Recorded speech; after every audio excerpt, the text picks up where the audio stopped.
are what used to service this historic venue, the first purpose-built motor racing venue in the USA, second in the world to Brooklands, close to London in the UK.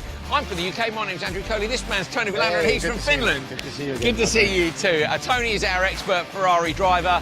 What a wonderful place. We're at the Brickyard, Indianapolis Motor Speedway, another incredible track, another place I haven't been, but you have. What are the challenges facing the drivers here? Yeah, obviously a lot of history here. A lot of racing legends have raced here. We just witnessed a few weeks ago Indy 500, one of the biggest races worldwide. Yeah. Then, special about this track, obviously we use the oval. We go the opposite way compared to Indy 500. Then the infield.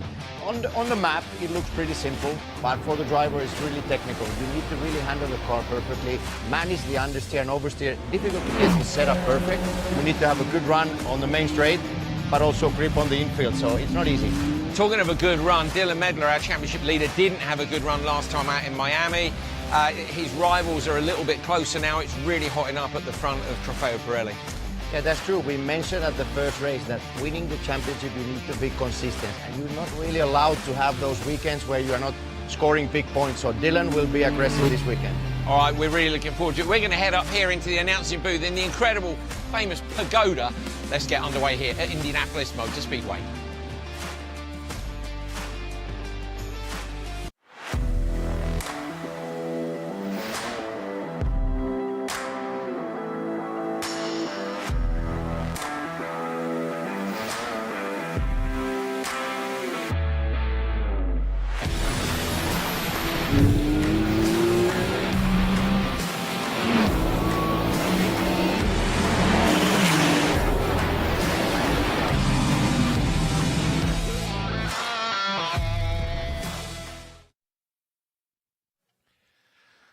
Hello from Indianapolis Motor Speedway. You can see we've got crowds of people down on the grid. We've got the brilliant band at the front, Natalie and the Night Owls, performing for the pre-race ceremony. We're on round 4 of Ferrari Challenge North America 2025.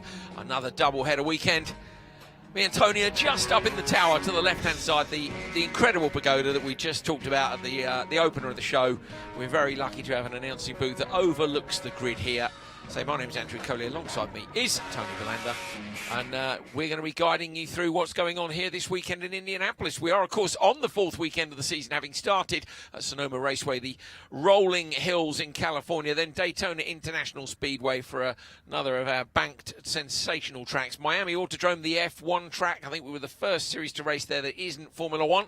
We had a brilliant weekend for Ferrari racing days. Indianapolis Motor Speedway this weekend, then Watkins Glen International up in New York State, followed by Laguna Seca, and then those drivers who want to continue down to the finale Mondiali, they can do it.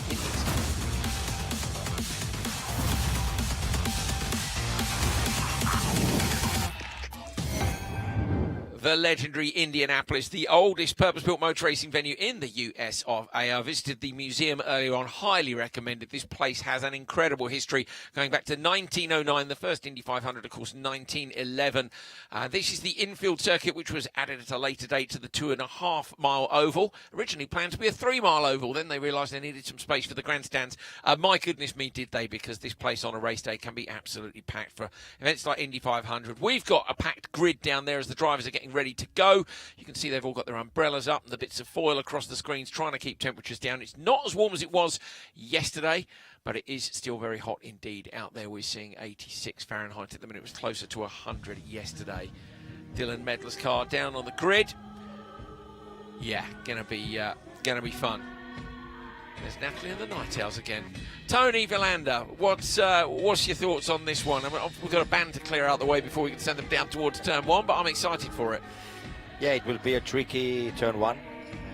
Long launch to the high speed launch to turn 1, hard braking zone. Interesting to see. Family Perina has the inside lane, and then Dylan is outside in P2. So how is that going to play out?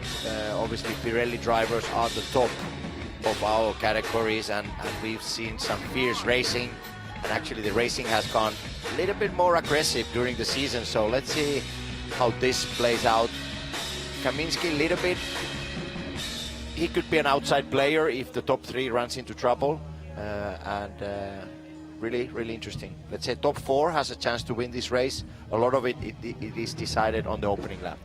Yeah, the Perina thing's really interesting. I must admit, I hadn't spotted the fact that they're behind each other. So that's a proper rear gunner for Massimo for a bit of protection. There you can see 38 degrees Celsius is the track, 30 degrees air temperature. Yesterday that was about 5 degrees hotter than that, and it was around 100 yesterday. I'd say a little bit cooler today, but it is by no means cool out there. The drivers will be wearing cool suits. They'll be necking as much water as they can. Some of them will be chucking ice packs and things down their race suits, just desperately trying to stay cool before they get out there. And the Pirelli tyres, brilliant though they are, Tony, they are going to suffer here because it's hot and it's hard on tyres. Yeah, this track is very hard on tires, so we will see some degradation, meaning that the lap times will be a bit slower towards the end of the race. And also this will show the weaknesses of your setup.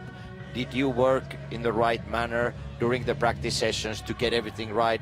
How much understeer you will pick up during these 30 minutes. So one thing is to do a fast lap with new set of tires. The other thing is to do the race distance. Yeah, agreed. And I mean, they're saying it's quite linear in terms of drop-off after that initial. The big initial drop-off is actually during qualifying, is what most of the drivers are saying. And then yesterday when it was super hot, some saying after 15 minutes it's a big change. Some people saying, nah, you know what, it's pretty linear. We'll see. These are our quickest drivers, of course, Pirelli and Pirelli Am. We start with them today and finish with them tomorrow. Stick around as well to Copa Shell and Copa Shell Am. It should be a good, fun day of racing. Look at that, eh? Loads of Ferrari 296 Challenge cars. That's Sebastian Mascaro's machine. I like his livery. Also interesting to follow is the Pirelli Am pole sitter Esteban Beckman. How does he handle the pressure going into turn one? I had another chat with Ray Acosta, and he's really ready for the start. If there is a chance, he even tries from P3 in class to take the lead into turn one. So it could be very interesting indeed as we get this race underway. I say Trofeo Pirelli Am coming up for you. We'll get the band out the way. Brilliant though they are, and we'll get the cars sent down to turn one for what is going to be a fantastic fourth weekend of Ferrari Challenge North America.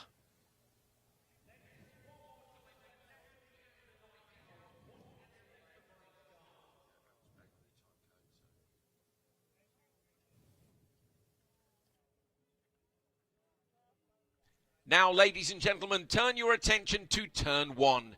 Please stand if you are able and remove your hats for the Italian and American national anthems, performed by Anne Fuchs, leading soprano with the Indianapolis Opera.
Stunning work there from Anne Fuchs.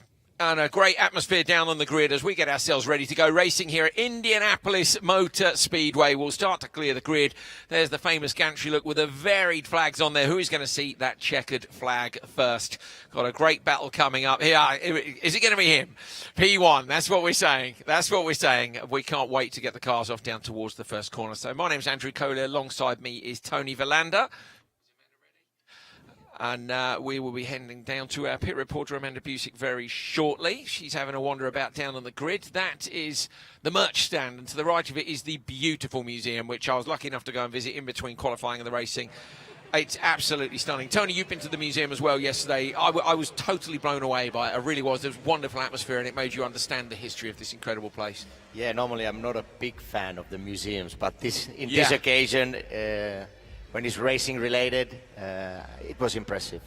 Also the history of this place, starting from early, was 1900s, yeah. So and also the way the racing cars have developed, changed over the years, and the restoration on those cars, it's amazing. Yeah, great place to visit. Absolutely well worth a visit, and the Penske area as well, with all the trophies and the crash helmets, the winners of the Indy 500. It's wonderful. We're in a fantastic place. Somebody who's in an even more fantastic place is down among that incredible atmosphere on the grid. So Amanda Busick, we'll hand down to you. What a beautiful way to kick off race number 7 here of the 2025 Ferrari Challenge North America season, as we make the 4th stop of the year right here into the racing capital of the world. Guys, they opened up the grid for fans, and these Ferrari fans just flocked right here to see all of our drivers and to see these beautiful 296 as they're about to take to the track. But taking a look at drivers, you guys know it's pretty sunny and hot down here. Most of them have their cool suits on to get ready for race number 1, as we can see Massimo Perino, who will take us to the green flag here today, getting suited up and ready to get in his Ferrari.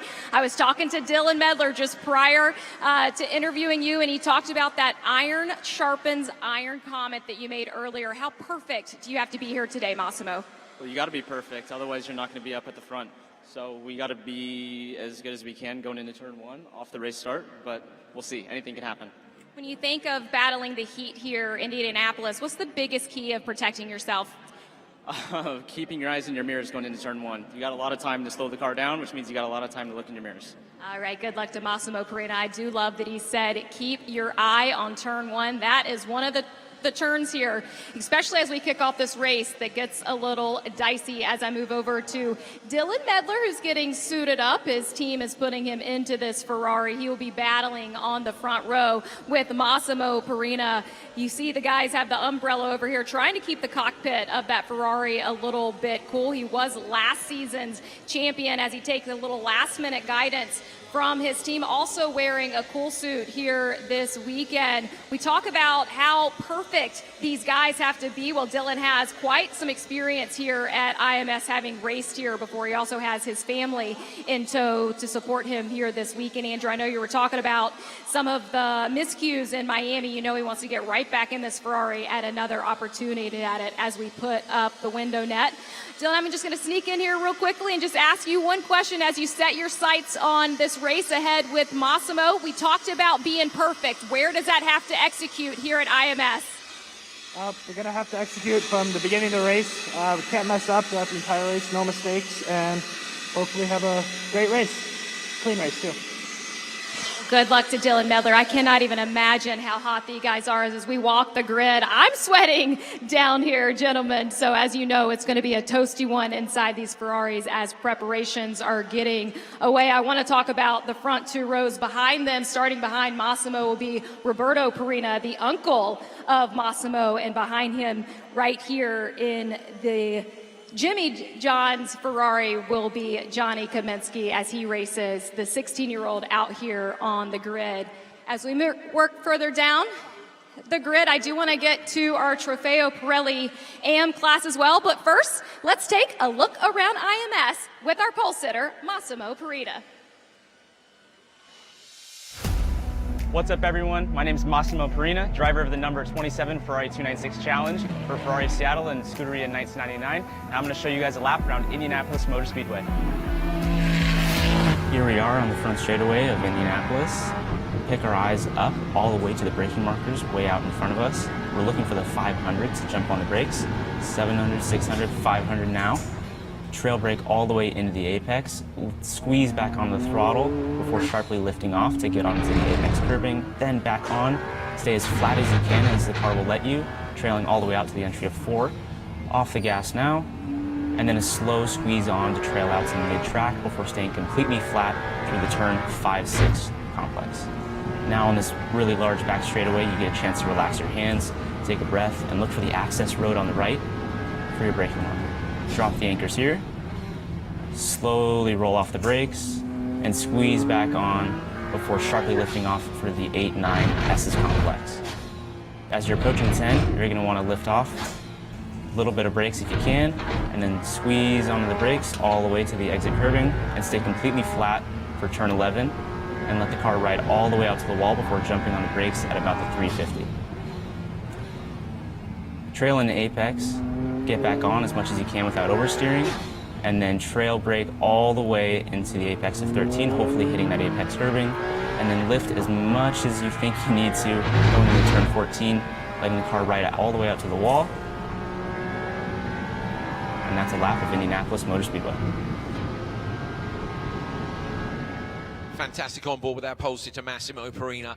Tony Villando, one thing I'm struck by there, I've only driven on an oval over here in America once, in a rallycross car, funnily enough, but we came up the banking like that into a braking zone through a corner. And the number of different things which are going on with the car when you go up the banking and then you want to jump on the brakes, to not drop it and put it in the wall is hard enough on its own in one lap, and they're going as late as they possibly can on the brakes. Hard. Yeah, there's several places on this track where you really need to concentrate and be aware how to approach the corner, how much brake pressure to put while you're braking, slowing the car. So it's a very technical track, and we were riding on board with today's fastest qualifier, so that was a perfect example how really to use the track, how much curbs to use to get that rotation, to get your race car handle a bit better, and those fine details, those make the difference. I know we're looking at probably passing into turn 1, also maybe into the bumpy braking zone at turn 7, but it struck me again there with the high line coming off the banking into 12. In theory, you could go low there and block pass. Is that going to be possible, maybe? Yeah, the exit of 10 is very crucial. 11 is a corner that you go at full speed, full throttle. So then again, the track widens into 12, so you have a chance to overtake from inside. But sometimes also, like you said, the driver can protect the racing line. And we've seen also some contacts going into 12 last year and other years as well. So let's see how it turns out. But the biggest attention right now is going into turn 1 at that start. Yeah, turn 1, lap 1. We can see the drivers now heading out for their formation lap to take a look around the incredible circuit. Not that they need much of a look. They've been here since Wednesday testing. But now's the point at which the pressure really comes in. You know, now all the talking stops, all the looking at the timesheets, going on about perfect laps and how good or bad he felt it was. Now other people come into the equation. Yeah, there's two things. Qualifying is the one that the tension is high for drivers. The other thing is the race start, because you can, in your mind, you can go through the start as many times as you want, but there's always the fact that things happen that are out of your control. So that forces you to have all the senses, all the reflexes. They need to be really in a sharp way, that you need to be able to avoid other people crashing, overtake if there is a possibility, and to feel the race car where to brake and not to create issues with other drivers. So the start is where the drivers are the most nervous. Yeah, and I think a perfect example of that is what happened last time out in Miami at the F1 circuit. We had a fair few bits of excitement into turn 1 and again later on in the races with passes, that some of them that came off, some of them that didn't. But it was a brilliant weekend, which also featured, of course, Ferrari Racing Day. So let's take a look back at some of the highlights of the action from Miami International Autodrome.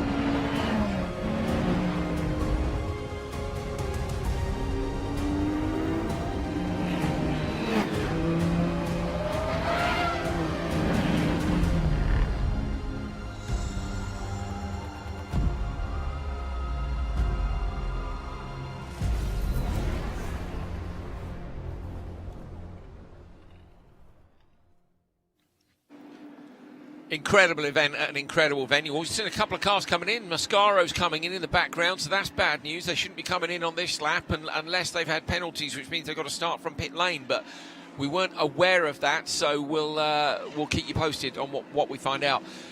We went and stood down on the floor of the Hard Rock Stadium, and that's where the Soccer Club World Cup is going on right now. I think it's wrapping up this weekend. Brilliant venue, the cheerleaders, all the razzmatazz. It was proper Miami. Yeah, it was a beautiful event and also a lot of attention because we were the first class outside Formula One having the racing weekend, having the races there. And we had a lot of race fans and a lot of people from Miami area really enjoying that event. Great to see the F1 cars out on track as well. It was absolutely an incredible weekend. There is the chicane onto the back straight. That's 5 and 6. This is a great shot, actually. Give you an idea, there's the alternate layout as well on the right-hand side, which we're not using this weekend.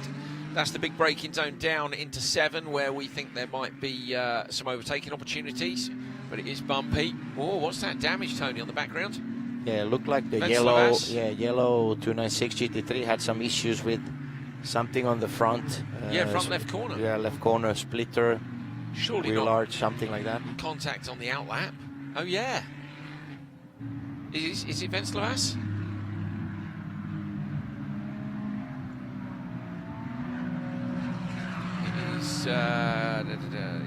It is Gerdas Venceslas, I was right. Okay, so, I mean, not the end of the world, not what you want right at the start of the race. What is it? It's hard to see, isn't it? Is it just a trim off? It might just be the trim. Yeah, it's the end plate off the front wing. How much of a difference will that make? Maybe not a huge difference, but obviously not ideal. Let's see if he had a contact or he's in an installation error. Maybe he hit the cone, or maybe he took the curb too much. Well, the team will have a chance from the looks of things to have a look at it, won't they? There will be rules on how much they're allowed to do at this point as they come back into pit road. Yeah, a little bit difference on the, let's say, the recon lap. Some of the drivers deciding to come to the pits straight away to the grid, and some of the drivers went one time by on the main straight. So little difference on the approach, how to prepare for the start. Final checks for the tire pressures. Crucial, isn't it? Yeah, very, very important. So the drivers did get a feel on those 1 lap or 2 laps they did right now. How is the track? How is the car handling with more fuel compared to qualifying? And yeah, final checks. All the pressure, tire pressure related things I decided before. So now it's just the final checks to see that everything's fine. Love this part. This is where the tension really rises for the drivers. Just a final word maybe with your engineer just at the door of the car. But you're getting yourself into the zone now. It's just the last little bit where you're pulling the fingers on the gloves and getting the belts tightened up and getting yourself ready to go. Deep breath, and then comes the bit that you're just waiting to do. You're just desperately waiting to go and race. You want to go, don't you, at this point? You're done with waiting. Yeah, you want to get the race started, but also considering turn 1 is a very tricky place. Let's see how it plays out. There's also the chance to, let's say, a shortcut a little bit from the inside if the traffic is blocked or if somebody's spinning midfield. So let's see how much avoiding action drivers to need to take going through turn 1. Low rumble of the Ferrari Challenge machines ticking over, just waiting to go. Teams making their final preps as well on pit wall, just getting themselves good to go. In case anything happens in that first corner, there's not a lot you can do, obviously. If there's contact, you just got to, can you continue or not? We saw a few retirements last time out. Everyone will be hoping for a clean start. We're hoping for a clean start. We're hoping for 30 minutes of fantastic racing from our leading contenders on Trofeo Pirelli and Trofeo Pirelli AM. Let's head down to the grid with the president of Ferrari North America, Luca Zanetti. Drivers, start your Ferrari engines. Go. Thank you, Luca Zanetti, new president of Ferrari North America. Fantastic. He's the most senior member of our team, definitely, down on the grid there. So fantastic to have him give the famous words. And engines are started and good to go.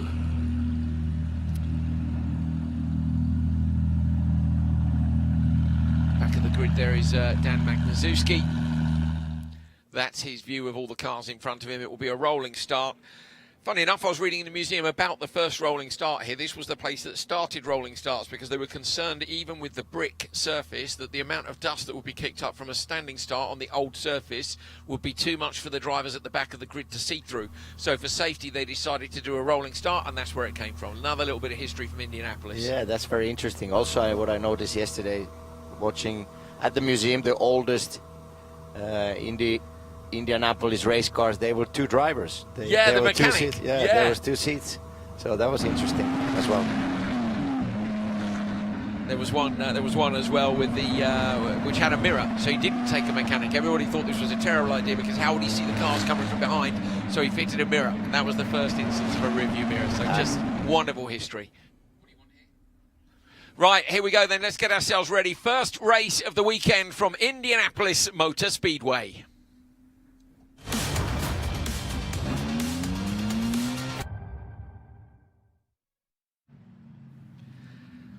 Trofeo Pirelli and Trofeo Pirelli Am kick us off around 7 of Ferrari Challenge North America, round 4 if you want to talk in weekends, but they're all double headers, so it is the 7th race of the year, and we're looking forward to seeing whether or not it is status quo at the front of the grid. We have Massimo Perina, Dylan Medler and Johnny Kaminsky within the top 4. Roberto Perina managed to sneak into P3, which means he is rear gunner for his nephew on the pole. It's the 5th pole of the year for Massimo Perina, who you can see here with his championship rival Dylan Medler just to his left. Row 2, uncle Roberto Perina and 16-year-old Johnny Kaminsky, yet to take a win this season. Could this be the run today that gets him on the top step? Gray Falvera and Dave Musial Jr. Row 4, Tony Davis and Ethan McWilliams. Row 5 is Jason McCarthy and Esteban Beckman. Beckman, the pole sitter for Pirelli Am. Brad Falvera and Ray Acosta behind them. And it's Christopher Cagnazzi and Martin Burrows on row 7. Row 8 is Sebastian Mascaro and Jay Logan. Row 9, Dave Musial and Matthew Diel. Row 10 is Ophir Levy and Gregory Hopkins. Then we've got Eric Marston and John Horsch. Row 12, Gerdas Venceslas, who we saw that little bit of damage on the front splitter on the outlap, and Dan Magnuszewski and Robert McWilliams. I didn't see McWilliams at the back of the grid. Magnuszewski was the last car we saw, so maybe he's not taking the start. We'll find out just as soon as we get things underway. And it's all about that first corner. They've got a little way to go before they get down to the start-finish straight. Tony, final thoughts before we send them down to turn 1? Reaction, when the green flag is out, how to react, which gear, when to go full throttle. Respect the formation, so we need to have 2 clear lines. But after that, we go to racing, and then which line to decide in going into turn 1. Massimo Perina, with, in theory, protection from behind from Roberto Perina. But that is easier said than done. They come now past the famous pylon on the start-finish straight, past the line, the yard of bricks for this historic venue, and we're going to get racing underway. For weekend number 4 doubleheader, Massimo Perina's gone early. Dylan Medler slots in immediately behind. Roberto Perina looks to have moved out to the outside line. Johnny Kaminsky is in P4, so Roberto Perina coming up alongside Medler now. Medler has the inside line on the second row. Kaminsky with a car inside him going over the curbs. That car goes deep and runs a little bit wide. That gives the top 4 just a bit of breathing space. But they are indeed in pretty much grid formation. Medler's dropped back into P3. So Roberto Perina's got through. On a spin, a big spin. Is anyone going to collect them on the way through? Hopefully not. I think that's Esteban. I think it's the pole sitter from Pirelli Am. Back to the leaders though. Massimo Perina from Roberto Perina, Dylan Medler and Johnny Kaminsky are your top 4. In the background, people will surely make some moves here. Dave Musial in the background looking for a way through as well. And I think it's Ophir Levy trying to make a pass. That's that bumpy braking zone. No one getting it done so far. Mascaro's back in the traffic here. Venceslas gets a tap from the rear as well. It's all kicking off further down the grid. Mascaro can't find a way through here. The gold and black car left-hand side of your picture. Where are the leaders up on the banking? Mascaro goes over the curb on the inside line.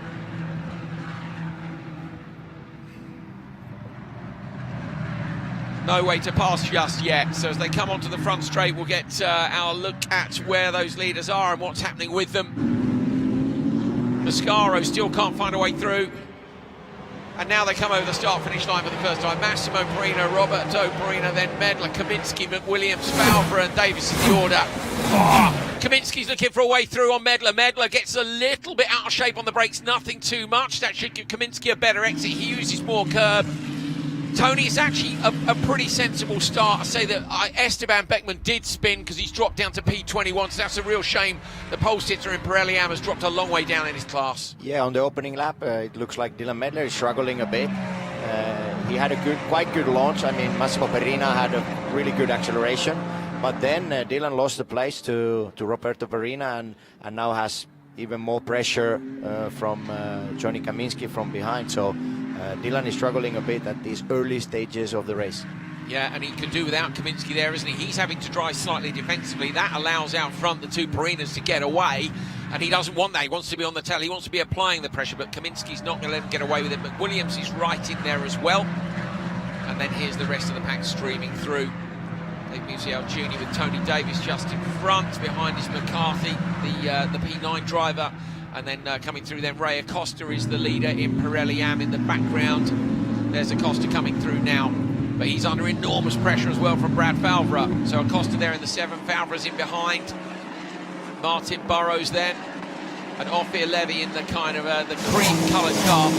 Blasting onto the front straight again. Wonderful stuff from the 296 Challenge cars. Perina with the fastest lap on this one. And the order remains the same. Will Kaminsky have a look at the end of the straight? Is he close enough to Dylan Medler? We didn't see. Yeah, great pace from Massimo Perina. 2 laps and almost 2 seconds gap to second place, so he's really on it. Yeah, fastest lap. How much quicker was he? I think 7 tenths. Wow. Okay, I was going to say not a lot, and then I've looked more closely, and it is a lot, yeah. Good effort. And Ray Acosta started P3 and now leading the Pirelli Am. He's executing the way he said he would be. So starting from P3, he was able to take the lead of the class. He was, yeah.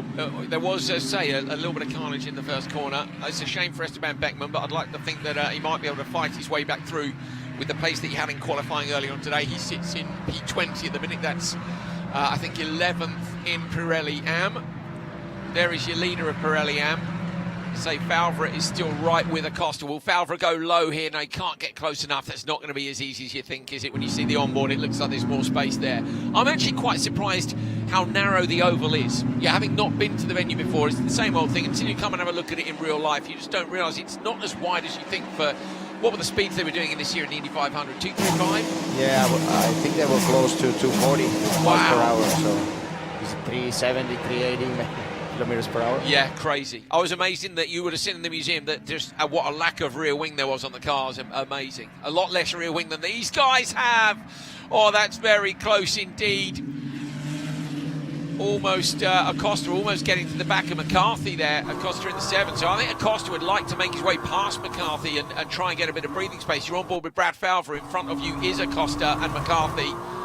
Yeah, McCarthy is 9th in his category, so in Pirelli, and these two drivers are fighting for the lead of the Pirelli Am. So it's a bit complicated situation. Everybody's having their race on their own, but at the same time, Ray Acosta would like to clear this traffic. Yeah, McCarthy, of course, doesn't want to give up the chase on Dave Musial Jr., who's just in front. So these 4, you've got the blue car followed by the 3 red.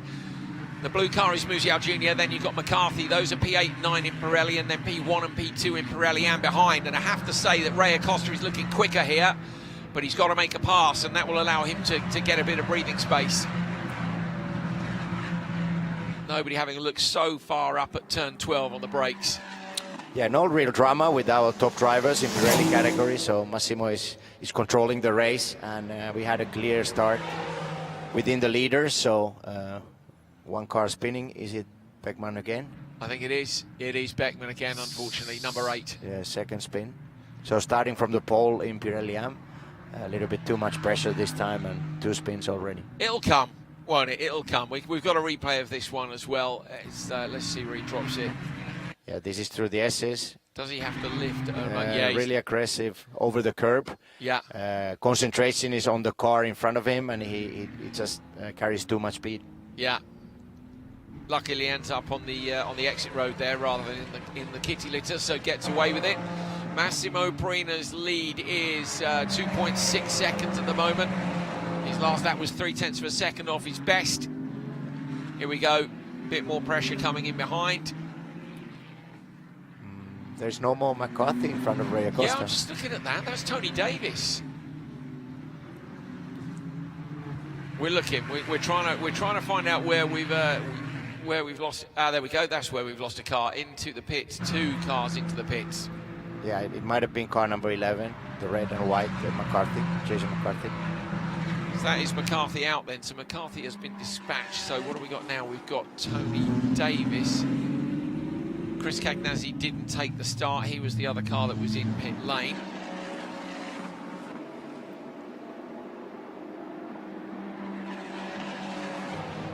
So you're looking at Dave Musial Jr. and Tony Davis. So Davis is now there. Sorry, yes, they are now the 2 at the back end of the Trofeo Pirelli runners.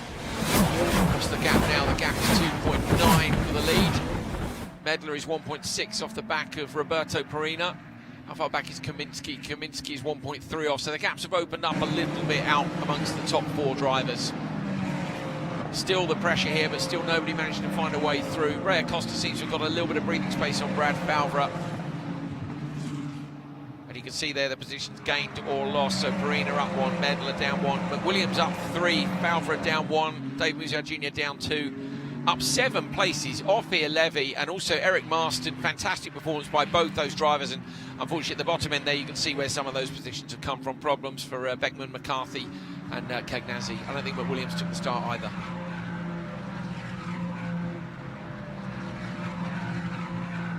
So those are your leading drivers, and Kaminsky is now off the back of Medler, and McWilliams isn't too far behind. This is McWilliams with Favre behind. So the front guys have separated out quite a lot, to be fair. I thought we might see some passing, but nobody's been too opportunistic. You think anybody would try to save tyres for late in the race? For the character of this race, 30-minute race, not really, because then there's not much time to gain back if you were holding your pace early in the race. So I think everybody is carrying a reasonable pace, and yeah, I'm a bit surprised as well, the gaps that are created already. And during the season we've seen some close racing, but in this occasion at least the Pirelli drivers have cleared out, and Perina's pace is impressive. We are 10 minutes of racing and he's leading by 3.5 seconds. Yeah, here we look at this. That is the gap to his uncle behind. They come into the braking zone now. Medler, Kaminsky. The battle's certainly not over between McWilliams and Favre, as you can see. And then when you look at the background, there's just a train of cars all desperately trying to get to the front and get some clear air. Now a look up the inside line, but no room to pass this time. Almost drops it on the brakes. Acosta was very, very late on the brakes there, but did brilliantly, avoided Dave Musial Jr. Acosta is really looking to make moves, wants to get ahead of these drivers. Now Acosta surely will have a look. Come on, get yourself tucked up underneath. Could not be closer this time round. Acosta on Dave Musial Jr. looking for a way through. Not this time. Will he go low on the run into turn 12? He goes up high this time. This will be to get a better exit. He'll be on the curbs on the inside, but he wants to carry that speed through onto the straight now, through the left-hander and then the right. So Acosta is really flying here and is still under the top 5 are all within 2-3 seconds in Pirelli Am, but they've got this bottleneck just in front of them with the 2 drivers in the back of Trofeo Pirelli. Acosta right out to the wall, carrying huge speed down the front straight. But nowhere to pass this time round. Can he get down into turn 1? Let's just wait and see if he can. He's close again on the brakes, but not quite close enough. Amanda Busick, you've got something to add on Ray Acosta for us. Yeah, well, lucky for us, this battle that's happening in Trofeo Pirelli Am right there is keeping the battle between Ray Acosta and Brad Favre pretty tight. I was talking to both of these guys at the Casa Ferrari earlier, and while Esteban may be having some struggles here today, that's who they were talking about ahead of this race. But as we settle in now, this is where that battle's going to be in Trofeo Pirelli Am. Brad Favre with the points lead told me he wants to race smart today. But you talk about the Ferrari spacing out here. Guys, it is extremely hot down here. Also heard that the tire deg is pretty significant on this track. So I think we might be setting up for some of those pushes late in this race. Thank you, Amanda, as always, for updates from pit road. We can see that pressure is still on throughout the pack off here. Levy here with Dave Musial behind. Dave Musial Jr. is up in front, but was under pressure from Acosta. Still there in the background. You can see that battle is tight. Acosta seems to be really good on the brakes. Takes a different line though through that left-hander. I'm not convinced he isn't losing time coming through there. Yeah, that was well spotted. Ray Acosta seems to be very fast on the first two sectors, and he's carrying a different line through the last corners, and I'm not super convinced that that's the ideal racing line. I think he's losing a bit, but his car and his driving, he's very strong under those heavy braking areas, and he's really closing the gap to the Pirelli drivers, and that group, 5 cars, that's where the tension is getting higher now, and we're getting a lot of shots on these 5 cars. This is a fantastic shot from the drone. Keep an eye on this guy, number 7, Ray Acosta, on the brakes into this next set. It's into turn 7, which is, no, it's like, yes, after this, through the chicane at the end of this straight. Look, they're all cutting across to the dirt. They've got the little anti-cut marker. Acosta on the brakes at the end here is incredible. Brad Falvera on board, Acosta in front. Watch for Acosta closing down. Falvera's good on the brakes too. Acosta gets a bit of rotation on the brake on the way in normally. There, you see it. Has to correct a couple of times, but look how close he is immediately on the back of Dave Musial Jr. He's very good in that section. This area he's very good, even coming out of turn 10. He has a very tight and good line, so that means that you can open the throttle very early. And this is the area where the car number 7, Ray Acosta, is carrying a bit different racing line. So coming into 12, he lets the car go more to the left. He doesn't turn back to the right side, go straight into the turn 13. And that's a bit different racing line. I think he's losing a little bit of pace at the exit. And Brett Falvera in the exit is getting a better run to the main straight. And then he's not close enough on the straight to get the pass. But you know, he will work incredibly hard. I know he'll look at that with his driver coach afterwards and be going, right, what do we got to do for race 2? But then it's still not over yet, because it's still just 0.2 of a second between him and Brad Falvera in front as well. Now Musial looking for a way past Davis. Is anyone having a look up in turn 1? No, look again how close Acosta is. He's brilliant on the brakes. He's killing it on the brakes. And also the championship, you need to keep that in mind. So here the drivers are start to feel the fatigue. They start to feel that we are closing the half distance of the race. Also the tire wear, how much grip you have left in those Pirelli tires. So again, Ray Acosta is really close to Dave Musial Jr. Acosta had a pole last time out in Miami. Hasn't had a win this time. Surely this will be a decisive look in the background as well. A pass attempt. And that's nicely done. That's 46, which is Martin Burrows making the pass. So Burrows gets past Falvera for P2 in Pirelli Am. Nicely done. And of course, Burrows, Falvera's had his eyes. Is that the front splitter hanging off that as well, Tony? Yes, it is. Yeah, Falvera's had his eyes forward, hasn't he? And just been mugged a little bit there. Will that allow a little bit less pressure for Acosta? Let's see through here now. A little further across this time on the line, so Acosta follows the car in front. And now he's closer. So this time round, Acosta might be a little bit closer coming onto the start-finish straight, but he's got a new rival in behind him now. So Burrows has made that pass and might be looking to get himself up into the lead himself. Burrows in the black car, 4th on this run of cars coming down the front straightaway now. He is already showing himself in the mirrors, but Ray Acosta knows. Ray has a look up the inside here and still can't find a way past McCarthy. Yeah, Tony Davis is leading this group. He's holding these 4 cars behind him, and he has a continuous pressure. He has the rear mirrors full of cars, so hopefully these drivers do a good job and there's no contact. Yeah, thanks, Tony. The graphics changed just as I looked to the bottom of them to see who was at the back of the pack, and it was I was looking at the other overall, I'm afraid, between Pirelli and Pirelli Am. Still no moves down at the end of that straight. And here is your leader at the halfway point. 14 minutes 30 still to go. Massimo Prina has checked out big time. He's almost in a different zip code at 6.1 seconds down the road. Dylan Medler is 1.4 off the back of Roberto Perina. So Medler here in the background. Medler and Perina, that could get interesting. And Kaminsky's still there or thereabouts, but he's kind of in no man's land behind him as well. McWilliams and Falvera, they've all broken each other's toe. I think this is about whether or not Medler can get up to Perina. Yeah, it's about the car balance. It's about the tire life. Dylan is still hanging there. He doesn't allow Roberto Perina to go too much ahead. Let's see what happens in the next 40 minutes. Yeah, he took around a 10th off him on that last lap, so Medler has got a little bit closer. Now you can see. Tony Davis is starting to close a little bit the racing line going into turn 1, and they're losing speed. So this group will come even more together now. Yeah, going to get compacted, aren't they, by the defensive driving out front. Musial looking around the outside of Davis. And almost opens the door. Ray Acosta gets the nose chopped off there as they come through the chicane onto the back straight. Acosta is closer than he's ever been. So Acosta surely would now have a look. He's got great exit speed as well. Tuck under the rear wing. He should pull out the slipstream to the left-hand side. Acosta now is great on the brakes. He doesn't quite dare to go enough. Burrows behind now will apply a bit of pressure. He's compromised on his exit line, but Burrows won't be able to get alongside. That closes that gap up. I thought that was his best opportunity so far, Tony. Yeah, but the risk and the reward, because the car ahead of him is in other class, so he doesn't want to end up having a contact, and he needs to protect that P1 in Pirelli AM. So it's a complicated situation. Each of these drivers are battling for position, so nothing is given for free. Ray Acosta made a small mistake going into 12. Yeah, now he runs to his normal line on the inside. Burrows might get a better exit, but Acosta's right up behind. Maybe a mistake for Musial Jr. as well. Now Burrows looks to the inside line. Acosta needs to shut that off, or Burrows is going to get alongside onto the straight. Burrows in the black car is almost alongside Ray Acosta. He is alongside him. He's got to go late on the brakes down into turn 1.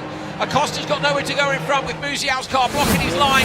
Burrows has got it done. Nicely done. One tiny mistake there from Acosta, and at the end of the straight he loses the lead. So the lead goes to Burrows. Yeah, Burrows has done some decisive moves, 2 nice overtaking maneuvers, and maybe Ray Acosta should have done it a bit earlier.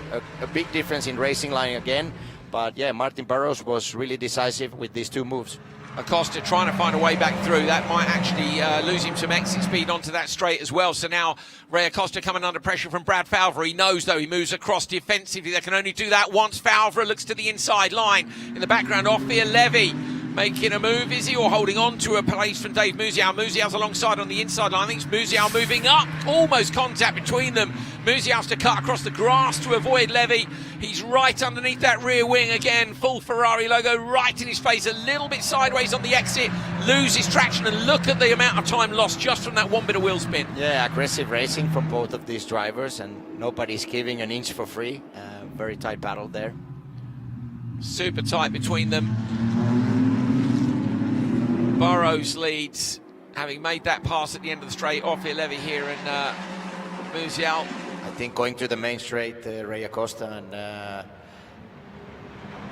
could come under a Ray Falvera were really close to each other, almost side by side. Falvera now having a look in front. You can see as well the battle at the back of Trofeo Pirelli. Acosta not going to lose the position this time. He's done well there, just held his nerve and not lost time on the exit. He should get a better exit here than Brad Falvera, but Falvera has got him firmly in his sights. Oh, and he runs out onto the dirt. Yeah, looks like Ray is losing a little bit of grip. Being in a group close to another car for such a long time, you overheat the surface of the tires and you start just losing performance, and Ray doesn't have the same grip he had for the first part of the race. And I was just about to say to you, we must be getting into the territory now of the Pirellis reaching the end of the window for great grip. Acosta is late on the brakes. Falvera looks to the inside. He's not driving that defensively. As I say that, he runs a little bit deep on the exit again. So a lot of drivers saying that when the fronts go, they struggle with understeer. And that looked like that's what happened to Acosta on the exit there. Burrows has managed to break away just a little bit. You can see the difference in lap times here.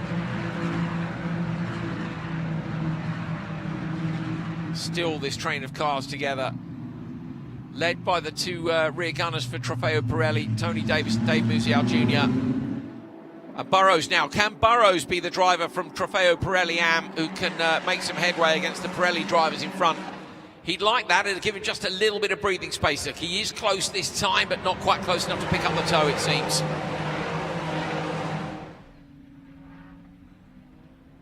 Musial has another look at the inside of Tony Davis, but not enough space. Come on in, who's going to make a move at this point in the race? I think Burrows is going to go for it. Just to get some, there's 10 minutes to go, just to get some breathing space. Put one Pirelli car in between you, and you've got a banker. There's somebody there protecting you. Yeah, that would be ideal for his race. Obviously, again, the risk and the reward is difficult to judge because all of these cars are racing for position. So this battle keeps going on. It just continues. And he makes a move up the inside. Burrows goes up the inside. He is the man to get it done in the background as well. Ray Acosta has lost a position too. So Acosta loses P2 to Brad Fowler. Martin Burrows moves up one place on track to maintain his lead, but now he's got a Pirelli driver in between him and the next Pirelli Am runner. So that's a fantastic move by Burrows. Can he get past as well Tony Davis, who's the next car in front of him? And can Ray Acosta do anything? Can he make any response? He's dropped down from P1 to P3. Tough luck for him. He's going so well at the start of the race. P3 still a brilliant result, not taking anything away. And I love this style on the brakes. Epic. Earlier on in this race, looked really on top of the car. Yeah, it's been an interesting race so far, but it really looks that Ray Acosta just run out of tires, like no grip anymore. He lost a lot of ground now to P1 and P2 cars in his class, and now he has other cars approaching from behind. Is there an argument maybe that where he was so quick early on in the race, he has used them too much too early? Yeah, probably, and then running very close to other cars for a long time, then you just overheat the tires. Ophir Levy is up into P4. Now, I know that Levy had made a bunch of places up earlier on. We have got a graphic ladder that shows us how many positions they've made up.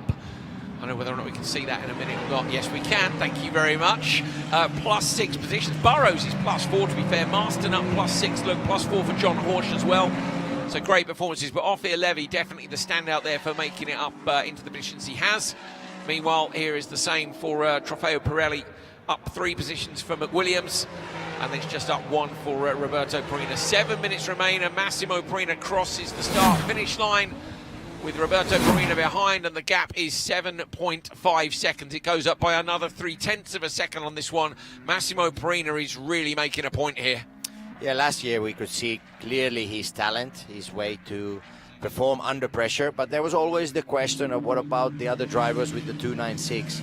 Does Massimo Perina have the same speed, same talent, and same approach like he had last year with the older 488 challenge car? So this is the demonstration. You do the pole position, control the start, and then he's just on his own. He has a different pace compared to the other drivers. Yeah, he's doing brilliantly. You're looking at Dylan Medler coming down the back straight. Amanda Busick, what you got? Yeah, I was talking to Dylan Medler ahead of this race, and he's talking about just how perfect he needs to be this season.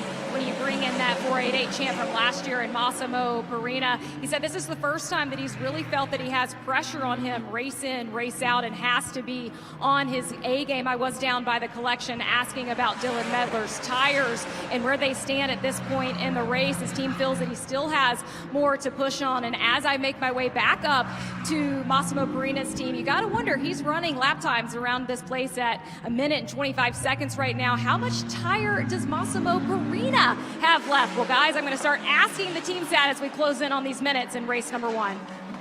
5 minutes 46 remains. Medler's last lap time was a 1:26.2 compared to a 1:26 almost 0.4 for Roberto, but then Roberto has responded now with a 1:26.1.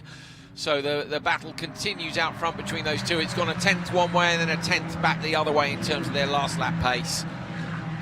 Burrows, your leader, who you're looking at top right of your picture in the black car, and he runs wide. Martin Burrows, the leader, runs wide from Trofeo Pirelli Am. He's going to lose the position. Surely around the outside comes Brad Fowler, just holds on. Big mistake with that front splitter. He's run off the side of the circuit, and he was lucky to hold on to the lead there. Wow, that was an exciting moment, and also close battle for the class lead. No contact there, but I think it was just a driver mistake going into turn 12, overshot the entry and then ran on to the crash. Mascaro in the background with the headlights flashing like mad. He's trying to apply the pressure and does indeed have a look up the inside of Eric Marston. The back two of those, this pack, the yellow and the black and gold car. No way through at this point though, and now the pressure is back on between these two that you're looking at, which is Tony Davis and Dave Musial Jr.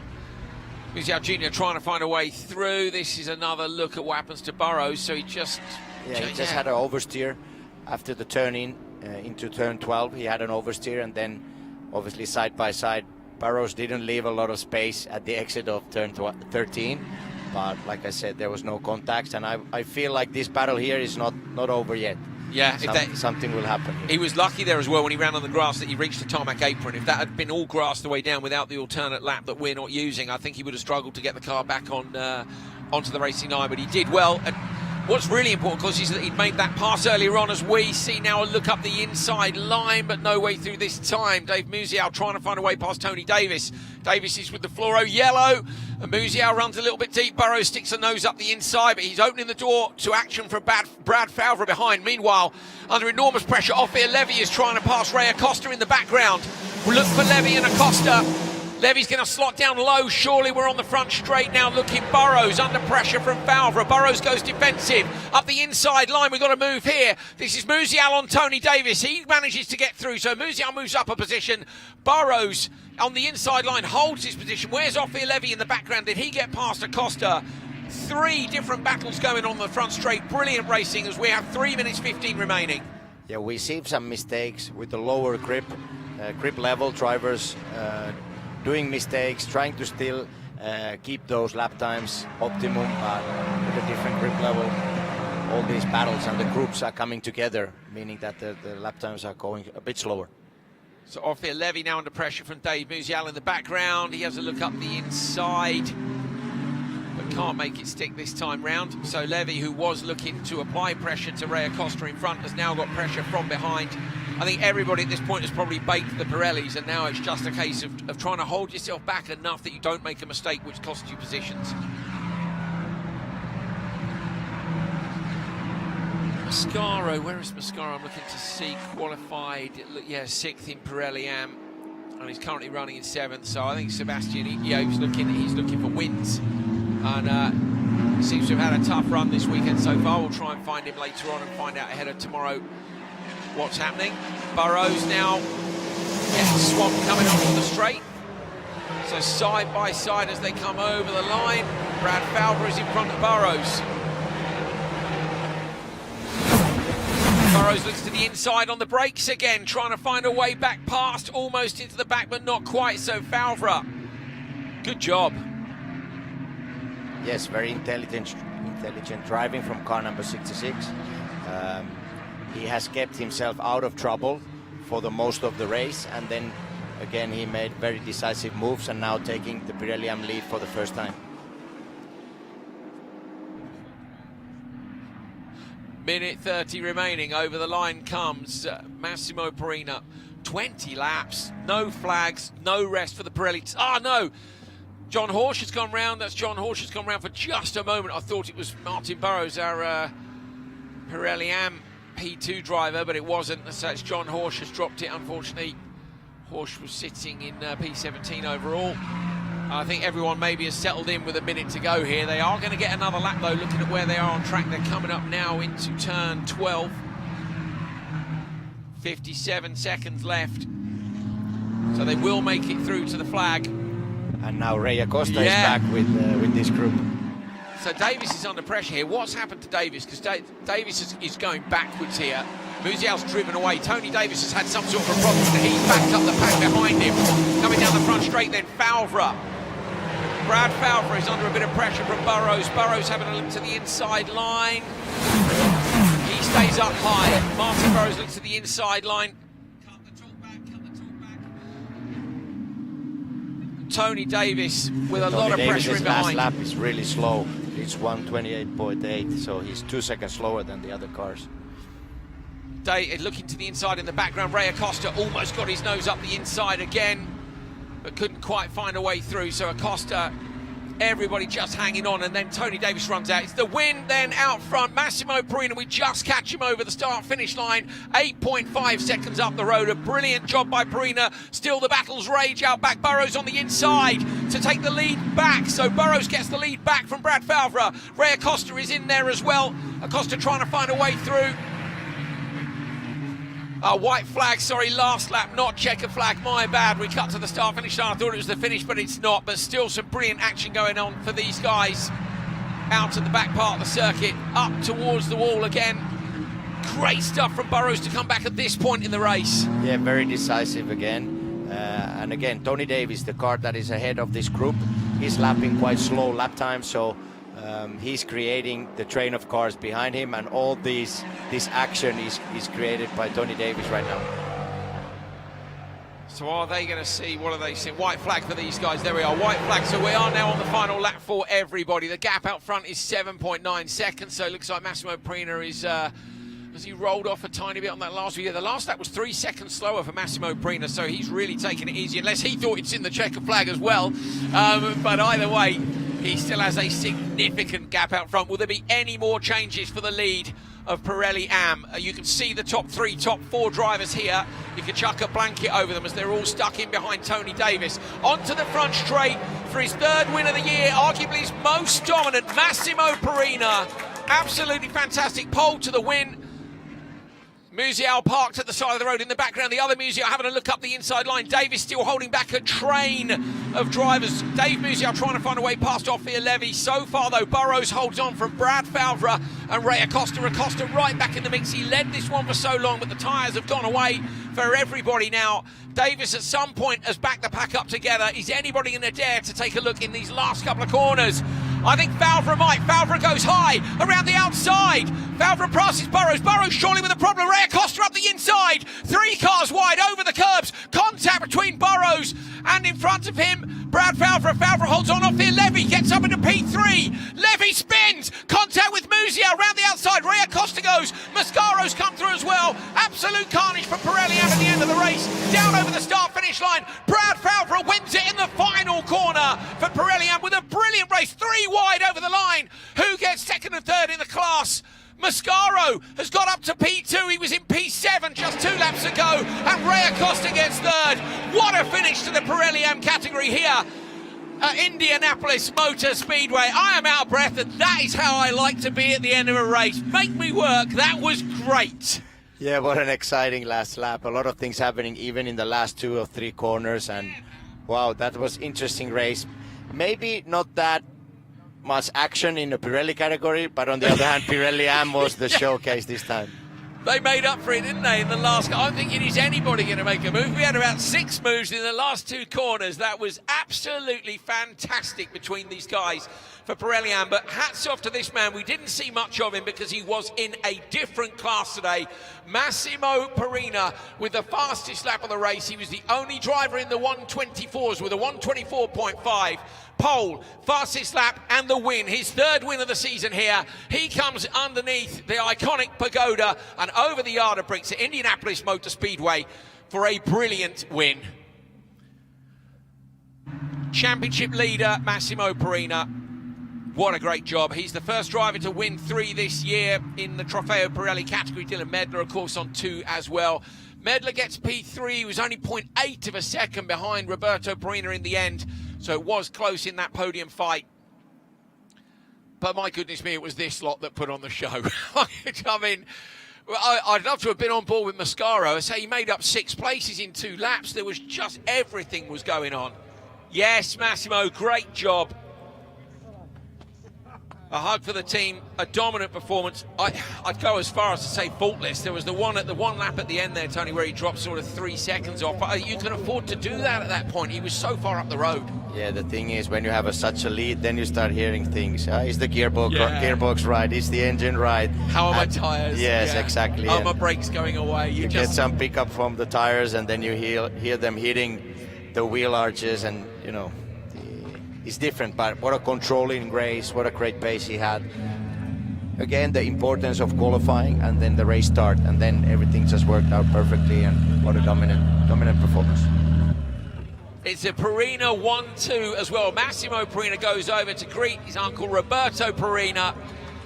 They were together at the very start of this one. Absolutely fantastic job by Roberto to make the move for P2, which he held on to through the whole race.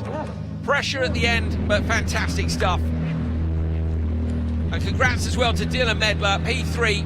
Medler had a rough weekend in Miami, and this will make up for that. Confidence building with a 3rd place in this first race, and he was closing the gap down on Roberto at the end.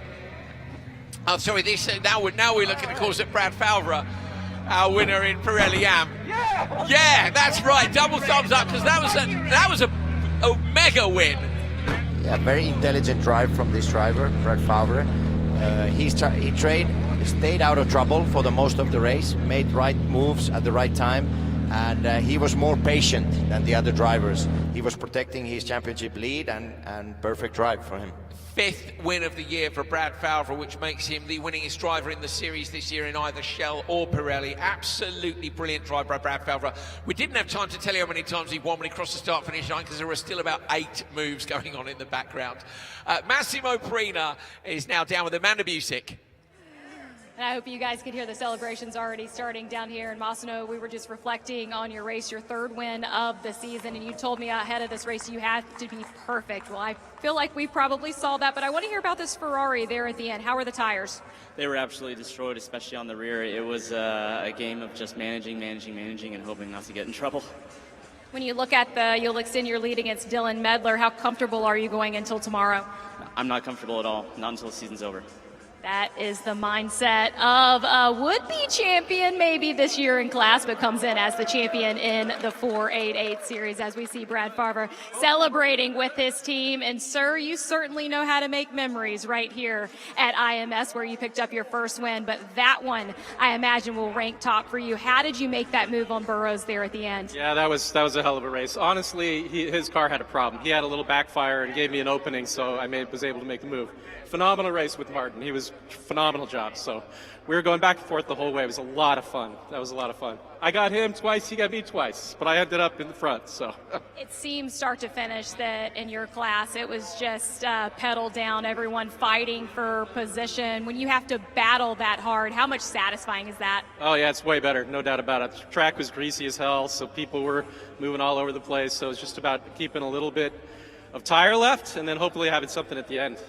Andrew, there's your winners in race number 1. I think we have kissing of the bricks happening next, gentlemen. I'll tell you what, he deserves to kiss the bricks after that one, doesn't he? That was absolutely wild. The end of that race in Trofeo Pirelli Am was, I think, probably the best end to a race we've had this season. It really was. We've had some fantastic racing, but to see it so close at the line was amazing. Massimo Perina, the winner in Trofeo Pirelli. It is his 3rd win of the year, his 5th podium. He also got the fastest lap and he got pole position. Roberto Perina, his uncle, finishes P2, and his championship rival Dylan Medler finishes in P3. Johnny Kaminsky 4th, Ethan McWilliams, Gray Falvey and Tony Davis P6 and 7. Brad Falvey taking a brilliant win. I say that's his 5th win and undoubtedly his hardest 4, in my opinion. Sebastian Mascaro somehow up from P7 in that category to P2. Martin Burrows on the podium in P3. Amazing. Burrows had led it as well.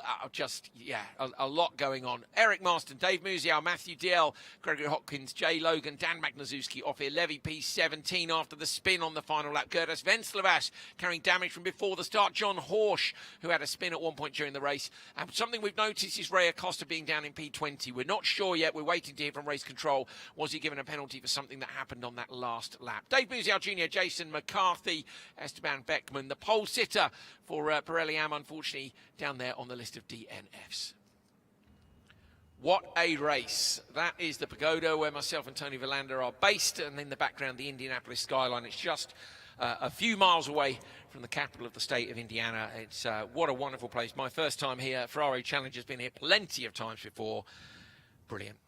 Okay, 233 points for Massimo Perina, and remember, some of those will have come from the victory, and then the bonus points for fastest lap and for the pole as well. When we came here, it was 196 to 187, so he's 9 points in front. He's extended his lead by 7 points over Dylan Medler. Johnny Kaminsky in P... okay, we're on to the second page. Read them for yourselves, guys. I got a bit lost there. Down to Luke French in P12.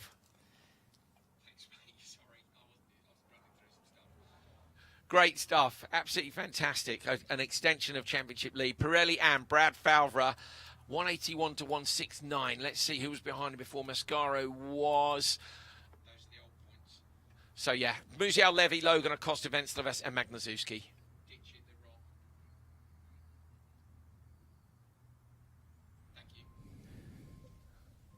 There it is. Town.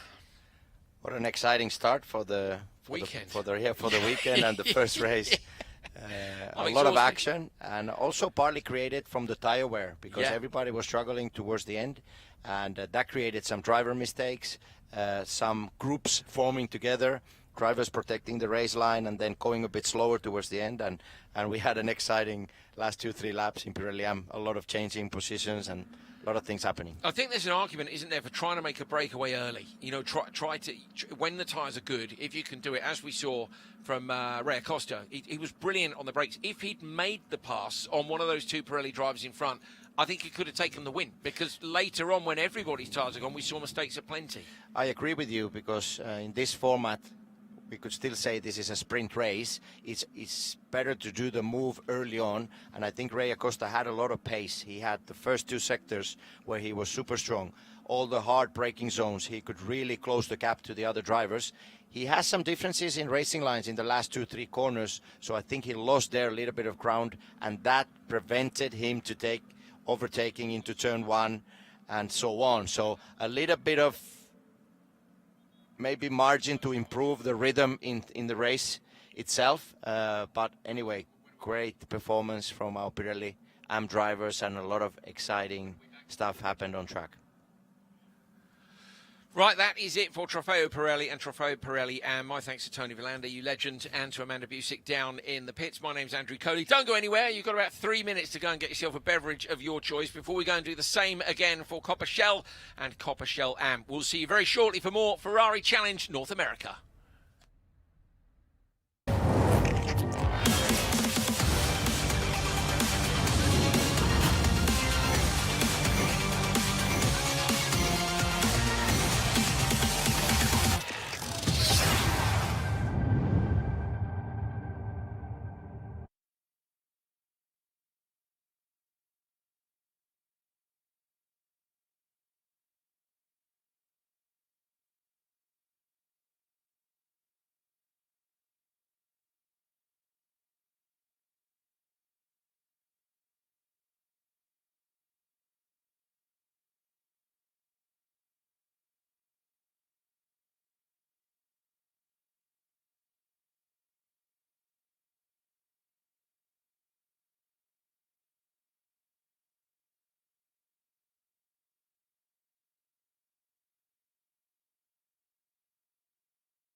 welcome back to Indianapolis Motor Speedway. If you've just missed the Trofeo Pirelli Am race, when this one's finished, I suggest you go back and watch it. If you haven't got much time, you can probably watch the last 30 seconds of it, and that will give you plenty of entertainment for the rest of your afternoon. But it was a fantastic encounter, and we're expecting more of the same from Copa Shell and Copa Shell Am, which is coming up for you now. Another half-hour encounter. That is some of our guests from Casa Ferrari up on level 8 of the pagoda. Myself and Tony are down on level 2.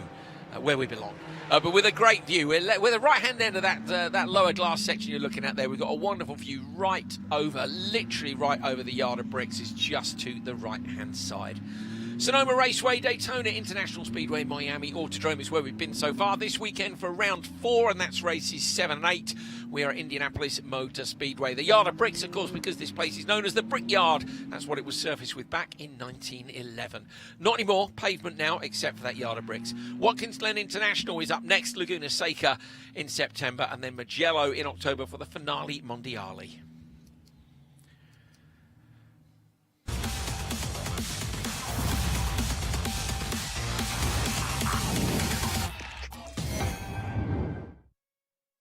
Indianapolis Motor Speedway, we're using the infield section here around the 2.5 mile oval, which you can see around the outside.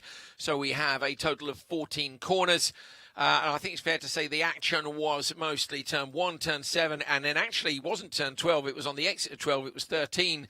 And with that section, 12, 13, 14, leading onto the front straight, we saw people making attempts that didn't come off, then losing time on the exit. It's a very technical track. Temperatures are a bit higher than they were earlier. Air temperature 30 Celsius, track temperature 38. And tyre degradation massively came into the story of Trofeo Pirelli and Trofeo Pirelli Am. My name's Andrew Coley. I will be hosting you throughout this race. Alongside me, I've got an expert in all things Ferrari, and that is Tony Villander, who's a GT racing legend. And a very happy man, because I'm saying this, his go-kart team won earlier today in Finland. It's their first win that you didn't drive for them, Tony. One of your other drivers won. Congratulations, mate. We're working over here at Indianapolis, but one eye on that. Yeah, thank you very much. It's been a great day of racing. What a great start for our weekend. Great Pirelli and Pirelli Am race. I love this format that Ferrari has created. Also the schedule.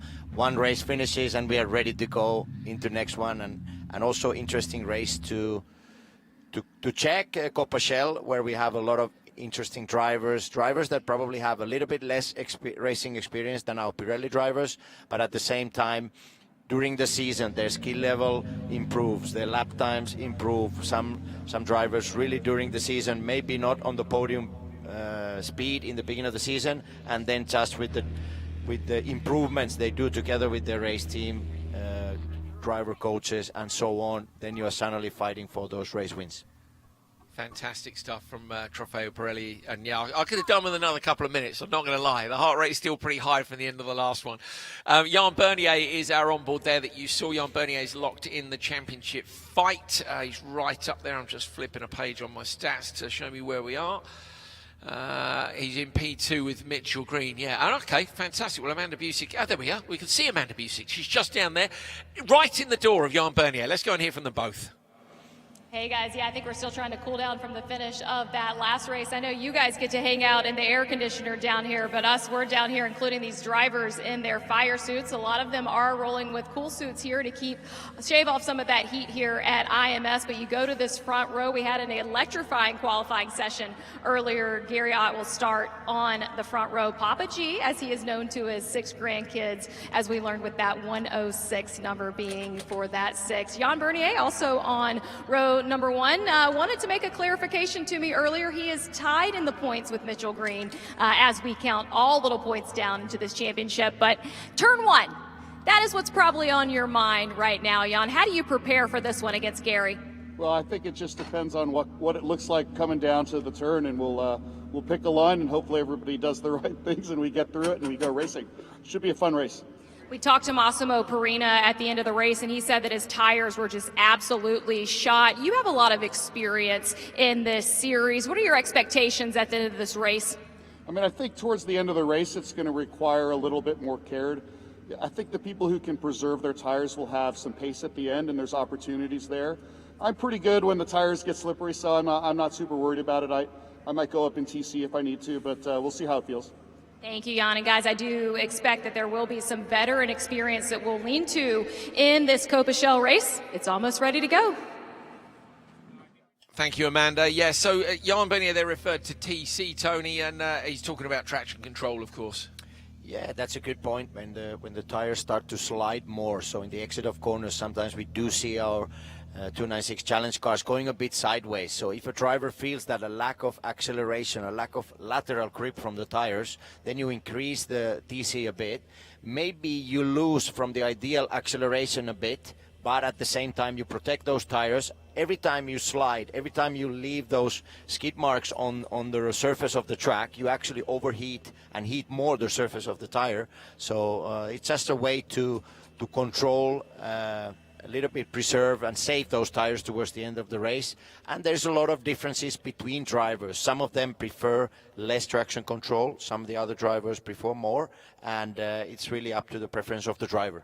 I think it's fair to say as well that in Copa Shell and Copa Shell Am, which are a couple of rungs below the Pirelli drivers, you might see drivers relying on the driver aids just a little bit more, and then once they get into looking for ultimate lap time, maybe taking that away. Interesting as well that Jan feels that people might be able to manage their tyres here. You can, but it depends what the other drivers around you are doing. And depends a lot what kind of race you have. If you have other drivers just following you the whole race, you are under pressure the whole race distance, it's completely different story to the fact that you have 5 seconds ahead and 5 seconds behind. So it always depends also what kind of rhythm and how much you need to take out from the tires. Interesting point, you were mentioning different corners, but also turn 14, which looks like very simple corner going to the main straight. But I think some of the action we saw in the Pirelli race was created by the fact that following another car, air works differently in front of the race car, and then you have like an aero push from the front tires. You end up understeering, and you have to back off from the throttle, and you not get such a good run to the main straight. Yeah, we'll see, won't we, in this one, who manages to execute that the entry onto the main straight. We're going to head down to pit lane and Amanda Busick. We're going to take one last look at that 106 Ferrari driven by Papa G with his 6 grandkids, with some on site here today. Drivers, start your Ferrari engine. That's how we do it. That's how we do it. I went and met Gary, was at lunch earlier on with 3 of his 6 grandchildren. So I went and had a chat with them. They were cool. They were off getting pizza and things and having a jolly old time in Casa Ferrari, which was nice to see. Gary, in fact, won his first ever race, but hasn't won since. And he's really, really keen to slay that demon today with another win. I thought he did brilliantly in qualifying. You know, he won, then he lost out. Mitchell Green went quicker, then it came back again. It was interesting. Yeah, we had a great fight for the pole position. Also, Mitchell Green has been performing really well throughout the championship. Some of the qualifyings, I feel like he even had the pace for the pole position. So today he's starting P3. Interesting to see how he handles the pressure. And the hot topic, the championship. You need to have a good race, solid race, and good points. Yeah, we are, of course, halfway through the American portion of the series. It's up to the drivers whether or not they want to go to the World Final, the Finale Mondiale later on in the year in October over in Italy. The top drivers nearly always do, of course, because they want to wrap up a title, and also they want to be a part of that incredible Ferrari event where all the different Ferrari Challenge Series come together. I'd like to see as many of our American drivers heading over there as possible. We are about set to go racing. The drivers are warming up their tyres and their brakes and getting themselves ready for an outlap. So let's do this, shall we?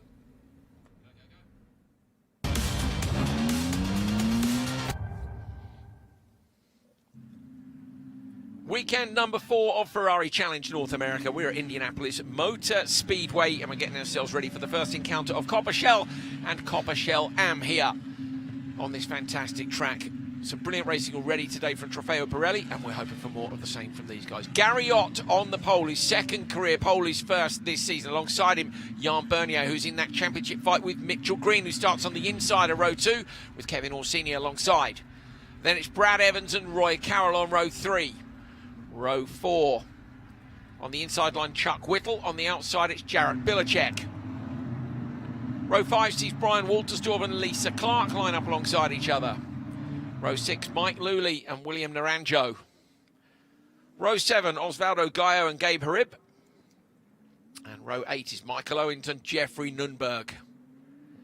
Then we've got Melissa Kozera and Ed Vartugian. Melissa is desperate to get a podium. It's her other half's birthday, and she's promised him a podium as her birthday present, so we'll see whether or not she can pull that off. Lewis Flory.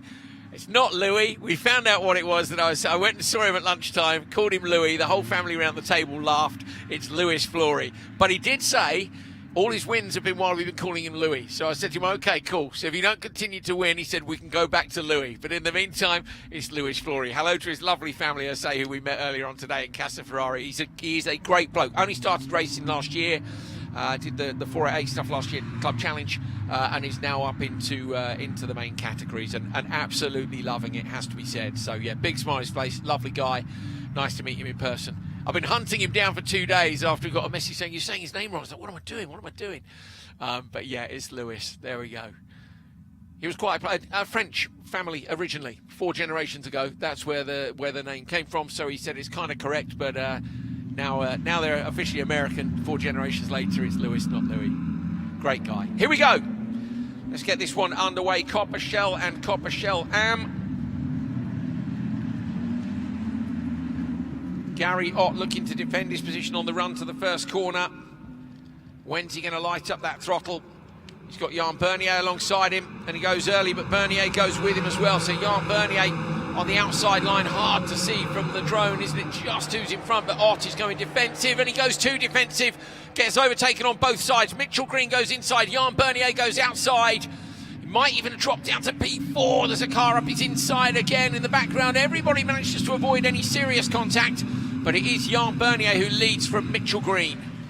Yeah, clean start. We have a big number of cars pre-grid, so the pole sitter lost 2 places, 3 places, so it's down to P4. It must be Orsini, I think, maybe, that's got through. We think it's Orsini that's passed into P3 on that first opening moment. This is Chuck Whittle having to look up the inside. Locked brakes, almost contact between them, but not quite. And cars running wide everywhere in the background as well. It was Brad Evans that he was trying to make the move on in the 151.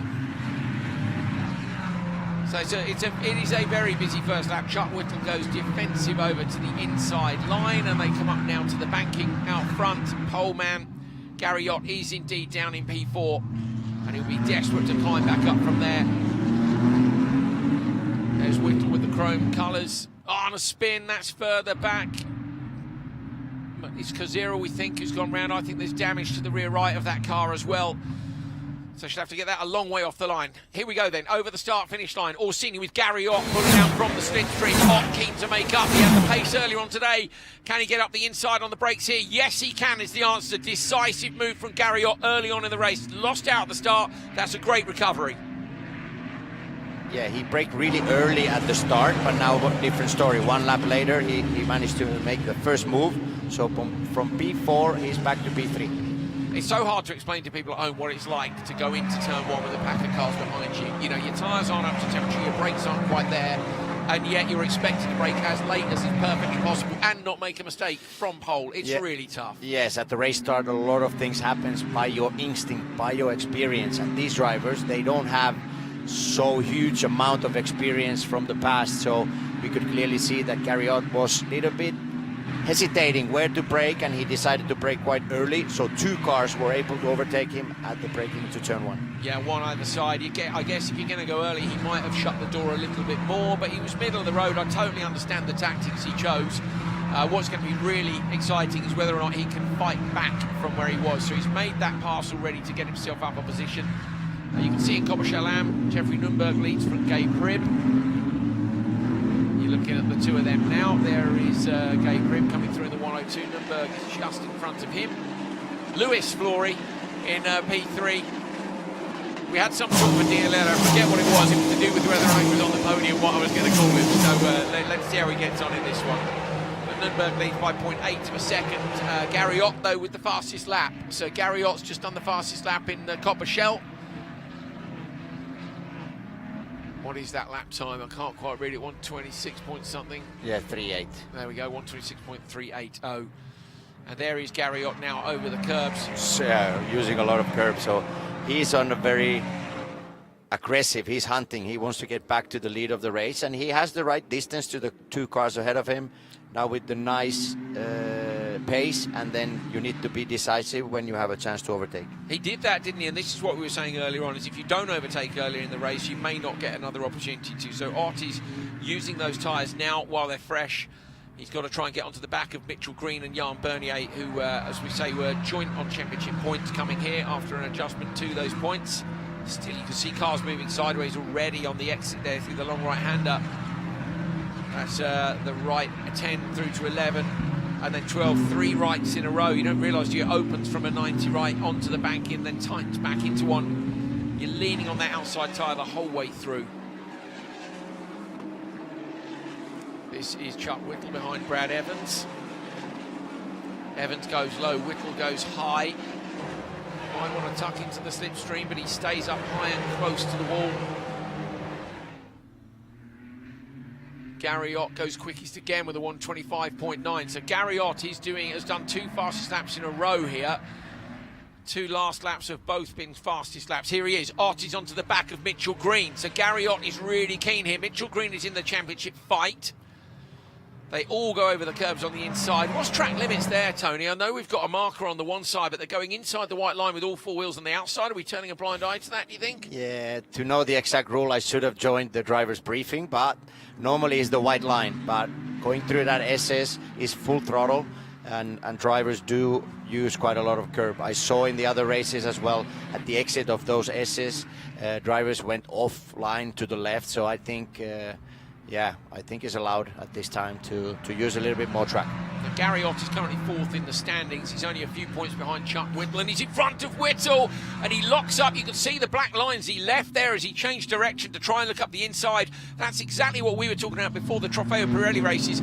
Can you have a look up the inside line? Again, he looks to the inside, runs the car way across the road. Mitchell Green is coming under pressure here from Gary Ott. Gary Ott comes down low, looking to try and find a way through. He's not quite close enough. He might pick up a slipstream here down the front straight. Passes us in the announcing booth now over the yard of bricks. He's closing down on Mitchell Green as we come to the braking zone. Ott will surely stay in behind at this point. He does. Mitchell Green slightly defensive maybe, but they're both closing down on Jan Bernier. So 0.9 of a second to Bernier, 0.3 of a second back to Gary Ott. We've got a fantastic fight here for the lead of Copa Shell at Indianapolis Motor Speedway. Yeah, this is very beautiful fight between these 3. So Gary Ott in P3 has more pace than the cars ahead, but this is forcing Mitchell Green to close on the leader as well. So there is, if we talked earlier that somebody's saving the tires, in this top 3 nobody is. Yeah, they can't, can they? There is no opportunity to save tyres here. Ott shows himself in the mirrors now of Mitchell Green. Green, though, is all over the back of Jan Bernier in front. Gary Ott showing us down 2 places, as you can see, and Bernier and Green, the winners in that situation, moving up from 2nd and 3rd into P1 and P2 as Mitchell Green looks inside. That'll compromise his exit just a little bit. Not enough, though, for Gary Ott to capitalise at this point. Through the right-hander now. Ott last time made that dive up the inside here, and he does look again to the inside, but this time it's a little smoother. No black lines laid down on the track this time. How long will these Pirellis last with this level of attack from the front 3? At the minute, they've broken away from Orsini and Carroll. Orsini's kind of in no man's land. 2 seconds in front, 2 seconds behind. As you can see him coming onto the start-finish straight. Now Gary Ott is close enough, surely, to have a look at Mitchell Green.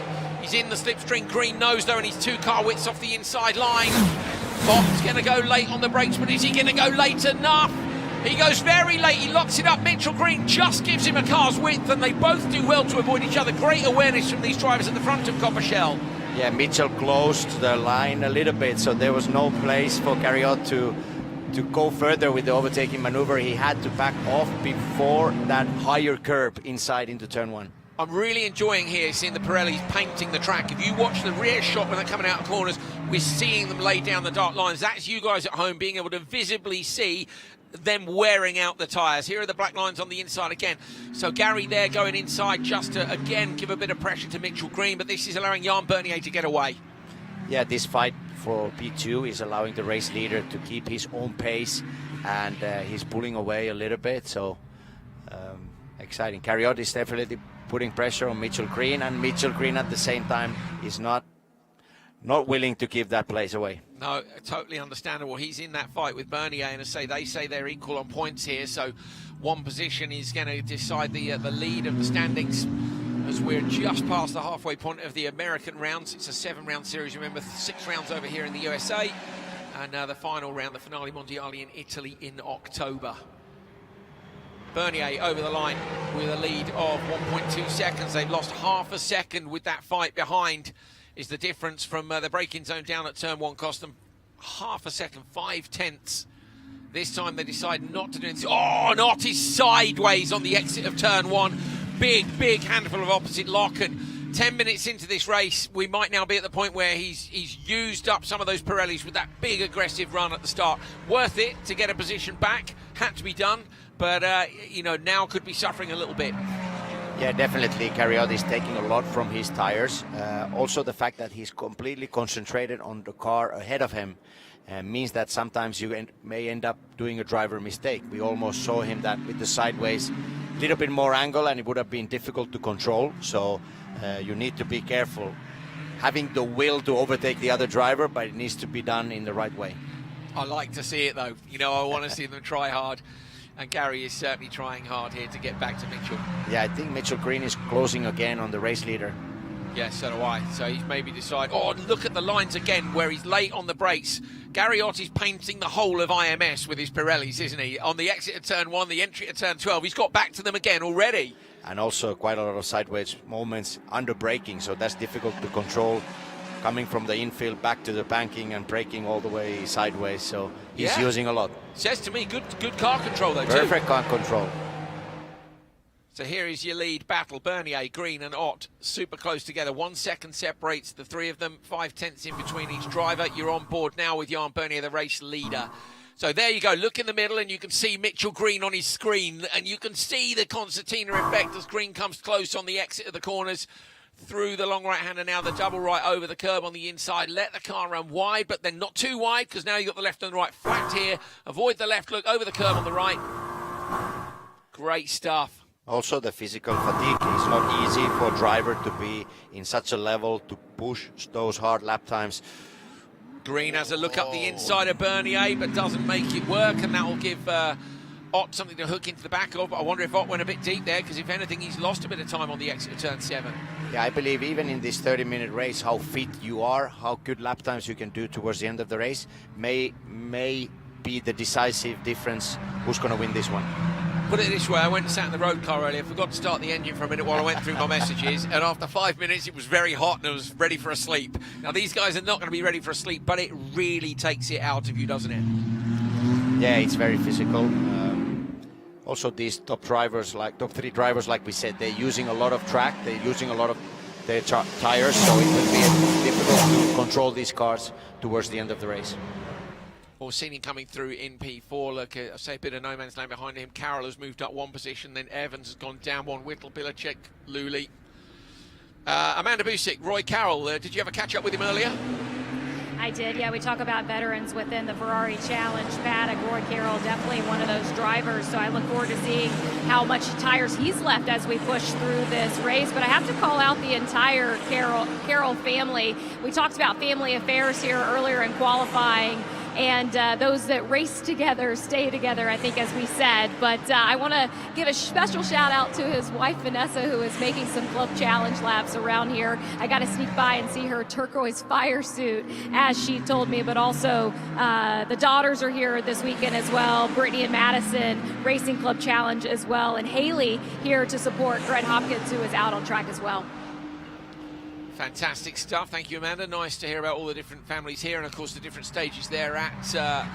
Corso Pelota on board with Bernier. Oh, look at that. You can see the weight transfer as he comes off the throttle and goes on the brakes, and just the inputs that are necessary. Third gear through the chicane, round to the left, rolls off the throttle and he'll roll back on through here now. And a little bit sideways, you can see the rotation again. Tyres are starting to go away from the drivers now. But Bernier's just got a few car lengths over Mitchell Green.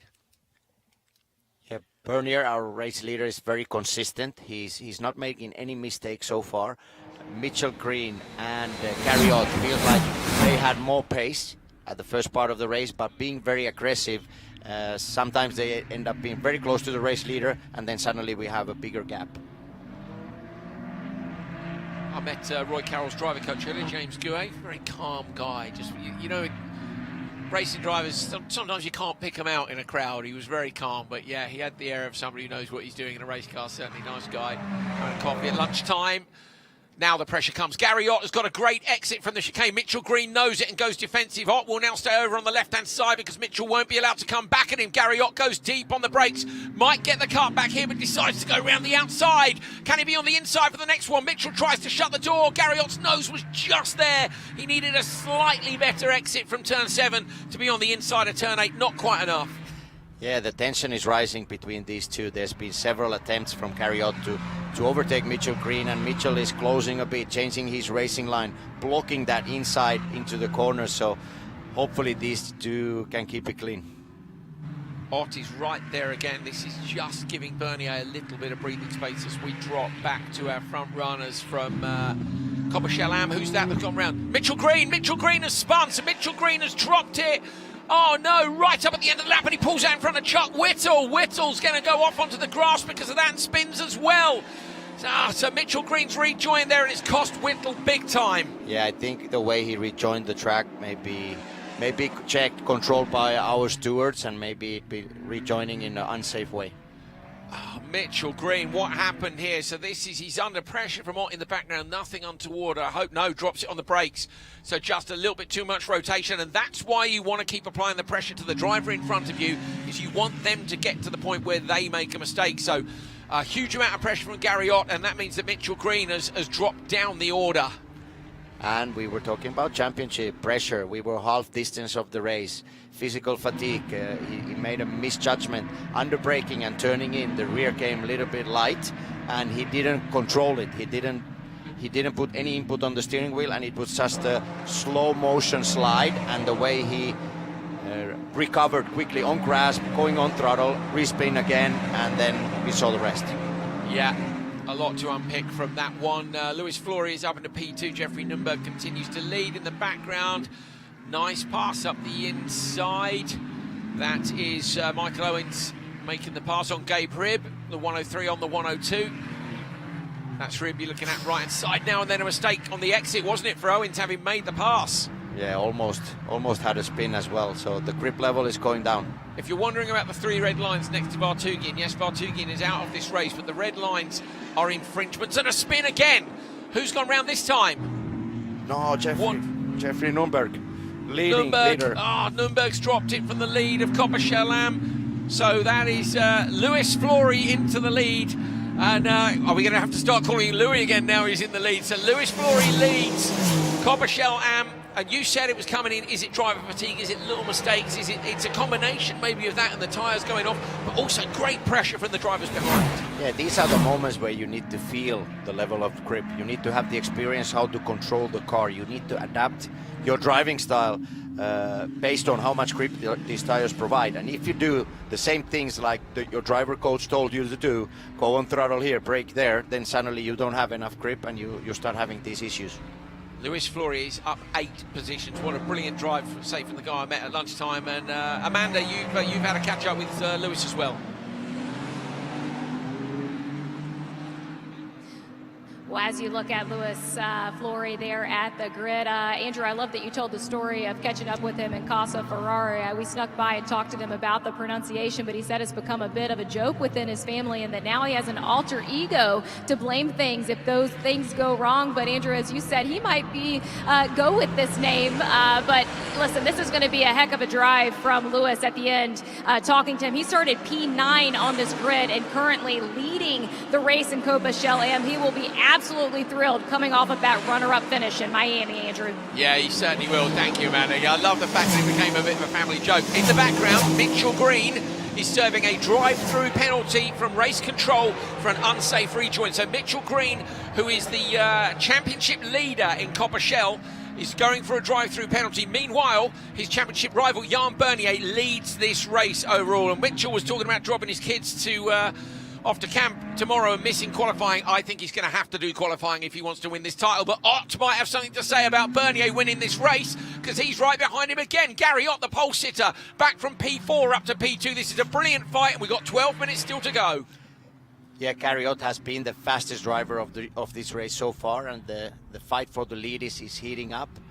for a 30-minute race to get a drive-through penalty, it costs a lot. So Mitchell Green's race is over, but at the same time, he needs to bring the car to the checkered flag to get all the points that are available, but very costly mistake. Yeah, unfortunate, really was. Just dropped it on the brakes on the way into turn 13.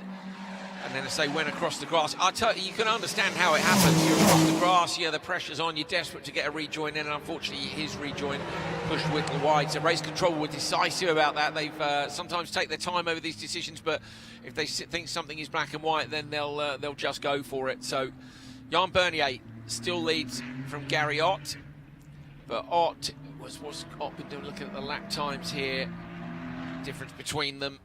Yeah, Gary Ott last lap was half a second faster than Bernier. Yes, it was, yes, 0.5 of a second. Yeah, we've got, yes, we have. And there it is, the last lap. You get the update on screen that we've got on timing here as well. So Ott, even with those Pirelli tyres, which, as we've said already, he's been painting the town black with literally everywhere, and he's late on the brakes again. He's like Ray Acosta on the brakes, isn't he, into turn 7? He's going fantastically well. Yeah, and driving very aggressively. I like the fact that the car is moving under braking and he's really taking it to the limit. And let's see. Whoa! Again, sideways. Big sideways going through turn 11. He's been sideways on the brakes here. He's been sideways on the throttle out of turn 1 and turn 11.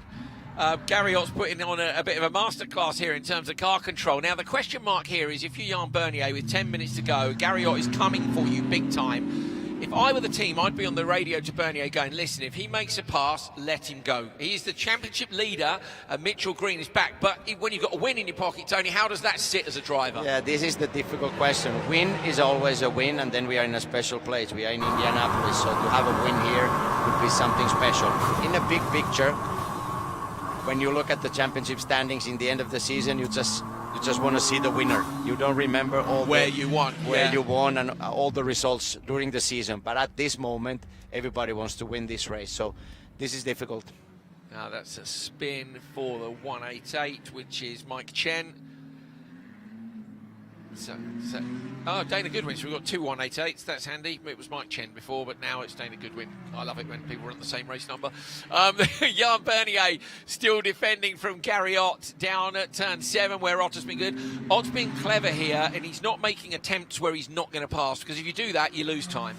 You lose time, and maybe he's preparing everything to one car, to one try to surprise Bernier. If Gary Ott has been a bit wild, using a lot of tires, Bernier, on the other hand, very solid, very smooth. There's not a lot of movement from his race car, so I would say he has a little bit more tire life left, but at the same time, a lot of pressure for the race leader from behind. Yeah, he hasn't had to follow, has he? So he hasn't had that thing you were talking about earlier about cooking the front tires in a pack of cars. Gary Ott's had to follow 2 cars which he's passed.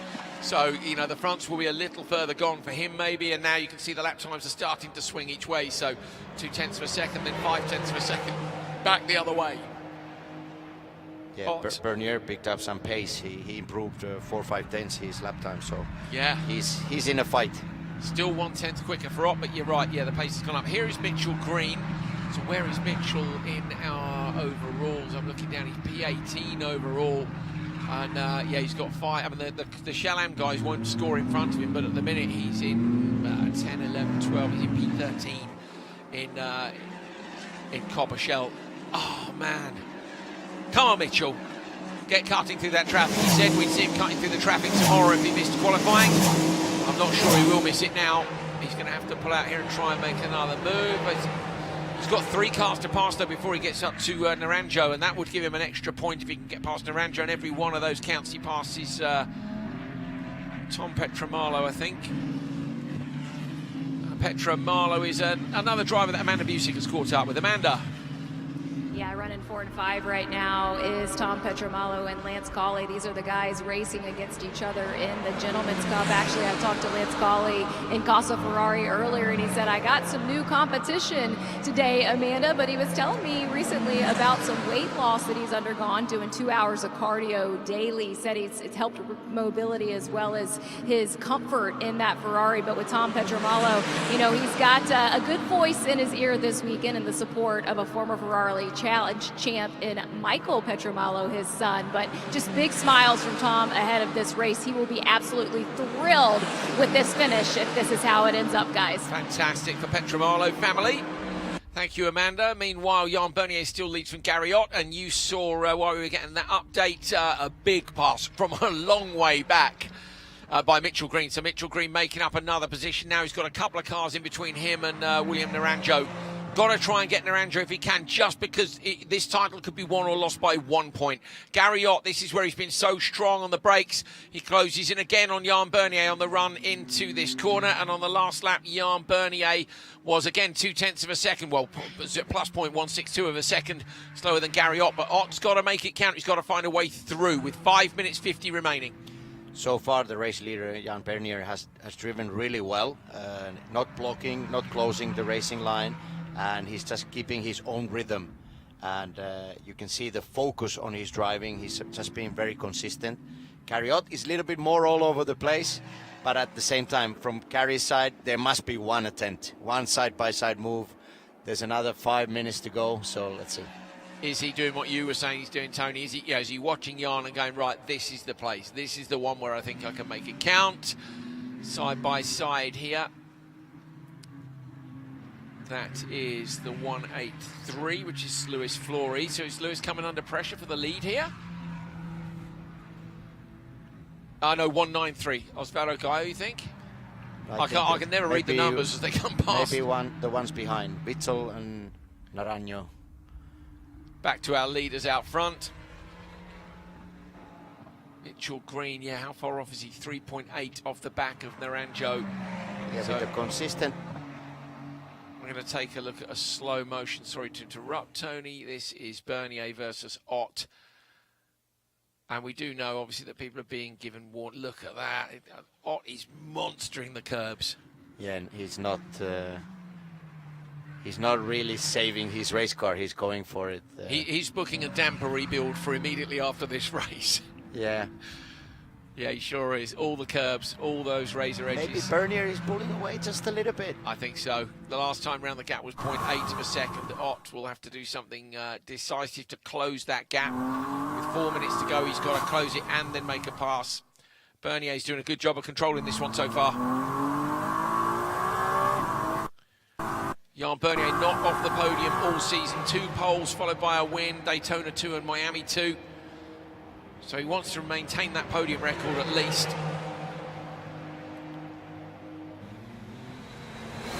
Ott still behind him. It was 0.8, he's down to 0.3. So Gary Ott's not letting him get away. And we saw what happened at the end of the Trofeo Pirelli race. There was so much action on that last one. 0.4 of a second each way again between Bernier and Ott, and this time round Bernier has taken those 0.4 back, so it really is seesawing between these two drivers, and now they've got the potential of catching up with a couple of back markers. Do you know what, Gary mentioned that to me in Casa Ferrari, said if we catch the back markers things could get tricky.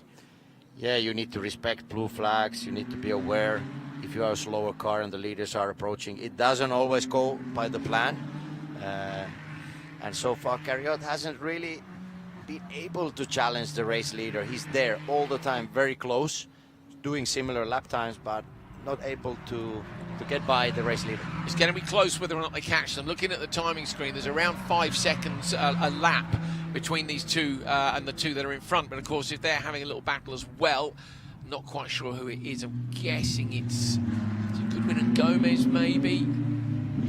Hard to see at this distance, but they're closing in fast. Yes, exactly. I think it's going to be more than 5 seconds with them caught in a fight. And there they are. They're side by side, just in front. But Bernier can maybe Gary Ott capitalise on Bernier trying to pass these two, especially if they're not aware of what's going on behind them. Side by side into turn 1. Jan Bernier trying to find a way through, and they are still side by side. This is a nightmare situation for Bernier. Bernier gets balked big time. Gary Ott's right there with him. The blue flags will be out, but these drivers don't even know he's there. You're on board with the race leader. We said it might all kick off at the end of the race, and it does. Bernier gets round the outside with Gary Ott. Finally, that driver realises that 2 race leaders are there. It was Gomez. So Gomez was there, and it's either Goodwin or Hummel that's either side of Gomez. And they have caught them incredibly quickly. And now where's Gary Ott? Gary Ott has dropped back a bit. So actually Bernier's got away with that. Yeah, they had to almost stop coming out of turn one, and I haven't seen any blue flags yet, so it's really on their own. The race leader really needs to work for this one, go through the traffic, and yeah. I think it's going to. Is it going to be? Will it be white flag, or will they get? No, and he looks inside. Bernier looks inside, and it's a clean pass, and that leaves Gary Ott with some work to do. But they're aware. I think someone's been on the radio here, and Gary Ott comes up high now, looking to try and capitalise in this what could be the final lap. We'll look and see if it's the white flag. The clock is down at 1:10, so in theory they should see the white flag. Now I'm looking out at the gantry. What flag are they going to unfurl? We're looking at it's directly across in front of us, above the yard of bricks. They wait for the leaders to come through, and it is the white flag. So this is the final lap, and Gary Ott could not be closer. He sees the white flag. Is he going to see an opportunity to make a pass on the inside of Jan Bernier? Mitchell Green held him off here earlier on, but Gary Ott looking, and he doesn't quite think it's on, so he goes out wide. Bernier's defensive. Ott will get a better exit through turn one. He's tucked up underneath him. There's two more chances. Turn 7 at the end of this straight. They'll come through the right-hander, through the chicane, and then the big bumpy break is 0.7 of a second quicker. And he lost time behind those back markers. He gets a better exit as well. He's got a much better exit than Jan Bernier. Cuts the curve a long way on the inside. Wants to watch out he doesn't get a warning. Gary Ott behind Bernier, the leader. Bernier's done a brilliant job here. Ott, will he dare to go deep and late on the brakes? He does look to the inside, but he doesn't stick it in there. Jan Bernier holds his line, holds his nerve. Gary Ott is still in behind him. Ott lost 2 places at the start, 3 I think in the end, and has fought his way back into P2. But Bernier has held on through this entire encounter, having made the pass up in turn 1 when Gary Ott went just a little bit early on the brakes. Is there anything left in these last couple of corners where we saw all the action in Trofeo Borelli earlier? Bernier slightly lower on the banking and just holds off on his position. Right in behind Gary Ott is still there if anything goes wrong. But it shouldn't do now. Just the right-hander through turn 14 to go. This has been a brilliant drive by Jan Bernier. He's been 100% on the podium this year. 2 P3s, 2 P2s, and this is his 3rd win of the year at Indianapolis Motor Speedway. Gary Ott gets P2 after a brilliant drive and a great demonstration of car control. And is that a championship winning moment for Jan Bernier with the problems for Mitchell Green? Jan Bernier, very, very clever drive. He didn't lose the momentum. He didn't make any mistake. Very consistent. And even on the last lap, you could spot that his car had a lot of traction. He was very strong, coming out from the corners in acceleration. Gary Ott very strong under braking, taking more risks. Probably had to use more tires because he lost those places early on in the race. Yeah, great stuff between the two of them. You are looking at Luis Flory. When he took his win earlier on this year in Daytona, I called him Louis, and we've been joking all day long. If he was getting a win again, did we need to continue to call him Louis? No, we don't. It's Luis Flory who comes down and takes the checkered flag for his 2nd win of the year. He was P2 in the 2nd race at Miami. He goes 1 better here for the win, and that goes with his win in Daytona. Great job, Luis. That's it now, mate. Your name is set in stone. Jan Bernier, though, cruising back with the win. Luis Flory takes the AM category. I'm just looking down the leaderboards. Owens and Petramalo gets P3 as well, so his son will be very happy spotting for him on pit lane. Gabe Hrib down in P4, Corley in P5, Steve Check is P6, Nürnberg in P7, and it's raining at Indianapolis Motor Speedway 5 minutes too late, because that really would have livened things up. But it is raining here at IMS, despite the shadows you can see under the cars here. We've got just a few drops of rain to finish off our day. Wow. So all this year, being really honest, day 1 has been a little bit meh, and then day 2 has been epic. And here at IMS, day 1 has been absolutely incredible. I'm kind of hoping that we go for a totally mad day 2, but on the basis of how good today has been, I actually think tomorrow is going to be hard work to match the brilliant racing we've seen today, Tony. Yeah, brilliant racing. Great action on track. We had 0 safety cars, 0 red flags, no big issues, no big accidents. So very, very good day. Absolutely fantastic. Bernier going over to greet him on the way back in.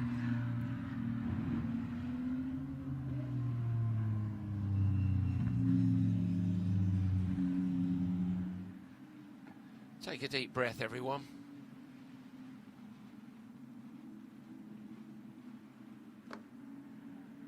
Whew. what a great afternoon's racing. That really has been fantastic. The tyre wear has come into it. I'm sure a bit of driver fatigue has come into it as well. This man did an absolutely brilliant job. Jan Bernier came under attack multiple times. Not actually from his championship rival, Mitchell Green. Mitchell Green was under attack from Gary Ott. Ott managed to get through and Green made a mistake, but no mistakes from Bernier under that pressure for the entire race. 100% podium record and his third win of the year. That is a very impressive championship attempt, isn't it? Yeah, sometimes be happy with the place on the podium, P2 or P3, and when you have a chance to take those race wins, they make the difference in the championship. Like today, he did no mistakes and very impressive drive.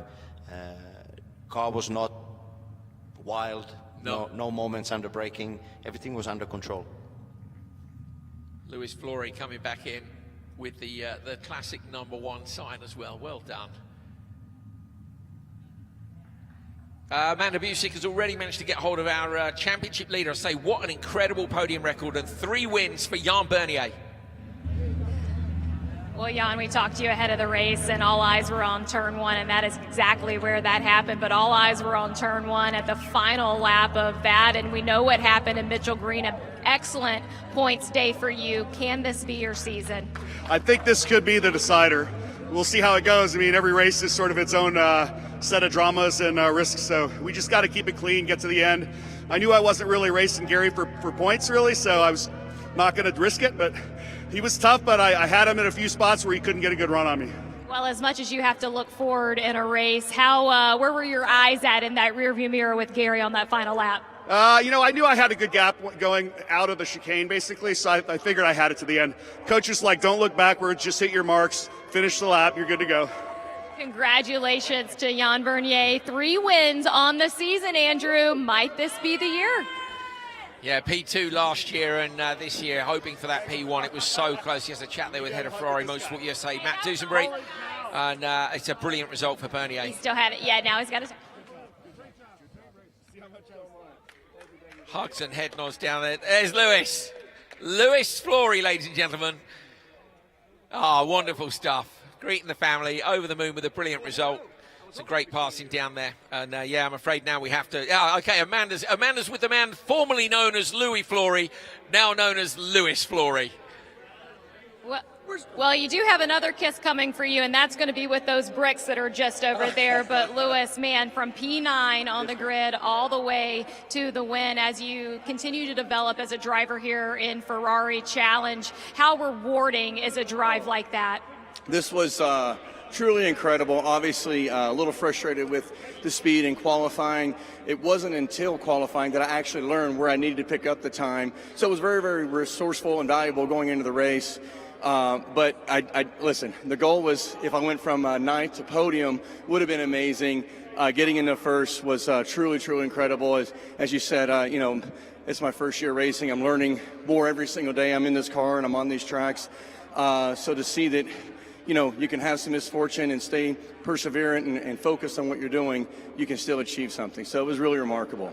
You're going to stand on the podium up there at the racing capital of the world on the top step. As a newbie, how much of a pinch me moment is this? You can start pinching me now. It wouldn't be enough. That's truly incredible. This is an amazing place. Of course, incredible history. It makes me really proud that I chose to race with Ferrari because you guys choose venues like this. You put on such a presentation. The whole thing's truly amazing. So I couldn't imagine a more incredible way to develop as a driver. And how many people in life can say they've been able to stand up there? Truly remarkable. Lewis Flory with glory here in Indianapolis. Nicely done, Amanda. Nicely said indeed. Lewis, congratulations. Look at that. Wow. It's literally rained over half the circuit.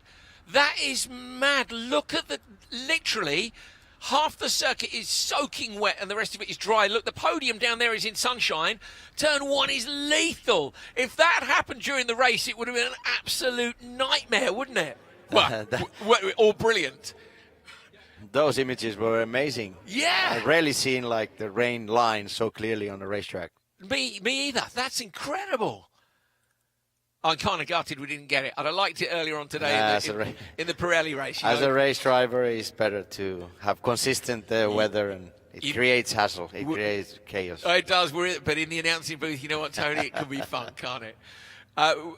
Here's some people having a lot of fun. Jan Bernier with that win. Is it a championship deciding win? We've got a long way to go yet, and he will know that. He's only one bad race away from having the gap closed down, but it has been a brilliant, consistent performance from him to take the win here and, I say, a sizable lead in the championship. Gary Ott, Kevin Orsini are the podium for Copa Shell. Then it's Roy Carroll, Brad Evans, Jarrett Bilacek, Mike Luley, Brian Waltersdorf, Osvaldo Gallo, and Chuck Whitley, your top 10. Mitchell Green down in P11 did manage to get past Naranjo, so we'll at least get some extra championship points for that. Lewis Flory takes the win in Copa Shell from Michael Owens and Tom Petramalo. Then it's Gabe Hibb, Lance Corley, Steve Check, Jeffrey Nunberg down in P19. And continuing, Henry Hummel, Bernard Gomez, Dana Goodwin, Lisa Clark, Anthony DiCarlo, Ed Vartugian, Melissa Kozero with a problem on the first lap, unfortunately for her, and Fabian Sperman down in P27. What a brilliant first day here at Indianapolis Motor Speedway. It is mad. This end of the track is completely dry, and you can look at that. You can see the rain falling on the cars down in Parc Ferme now. But up at turn one, I mean, there was a line painted across the track, wasn't it? Gary Ott's been painting it with his Pirellis, and now we're getting a bit of paint from the rain. I'll look at the forecast for tomorrow. Being British, I'm a big fan of a weather forecast, Tony. Championship standings, Jan Bernier with a 15-point lead over Mitchell Green. I thought it might be a bit more than that, but if they came here equal on points, no, that's about right, isn't it? Because Mitchell still managed to get, I think it was P11. So 15 points is a good lead, but as you say, he's one race away. He's got to maintain that consistency, but if he's been on there on the podiums all season so far, fantastic job. Gary Ott up into P3, manages to take the place of Chuck Whittle and has how many points over him? 9 points above him. So great stuff. P3 changes in the championship standings.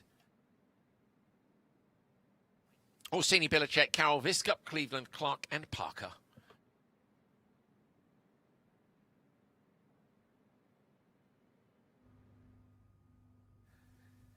Kissing the bricks. That's the moment you're looking forward to, isn't it? And the bricks are dry. Otherwise, we'll be looking at wet race suits. The bricks are dry. It's wet in turn one, but not 100 yards up the road, where there is just 1 yard of the original bricks from Indianapolis. So resurfaced in 2011. I don't think so, Andrew. 1911.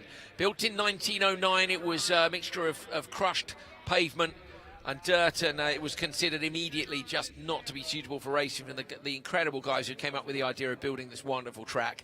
And now our podium finishers and our race winners get to head down there, and it must be our race winners. It's our race winners from the different categories, all there with their laurel wreaths on, ready to kiss the bricks at Indianapolis. What an incredible moment for them, it really is. A yard of the original bricks from the brickyard. Here it is, the moment they've been waiting for. They get to kiss the bricks at Indianapolis Motor Speedway. That is an honour that not many drivers get to do during their careers, and fantastic here that Ferrari challenged North America. It's a tradition which we have proudly maintained for our winners. Thoroughly deserved after today's racing as well.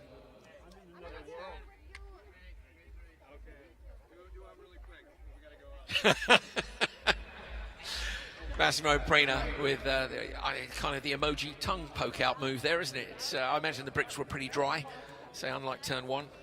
Look at that, the gate in the wall on the inside. Fantastic. Okay, let's take a look at the Shell Am standings. Gabe Hibb leads by 12 points from Michael Owens and Jeffrey Nunberg. Lewis Flory is up 3 positions with the win today into P4. Some 30 points back, it looks like. Yeah, 30 on Jeffrey Nunberg. So Lewis with a bit of work to do to get up there. He missed, what did he miss? It was Sonoma. He told me he totaled the car in Sonoma. Had some brilliant results since, though, in, say, a win in Daytona, a P2 in Miami, and another win here. Further down the order, Czech, who, of course, had a shunt as well in Miami. Sperman, Lynn, Duran, Hummel, Williams, Vartugian. Vartugian today retired, unfortunately. Keel, Patel, Chu, Bernstein, Chada, Bayliss and Hegyi. Just some of the brilliant drivers who've taken part in Copa Shell Am this year.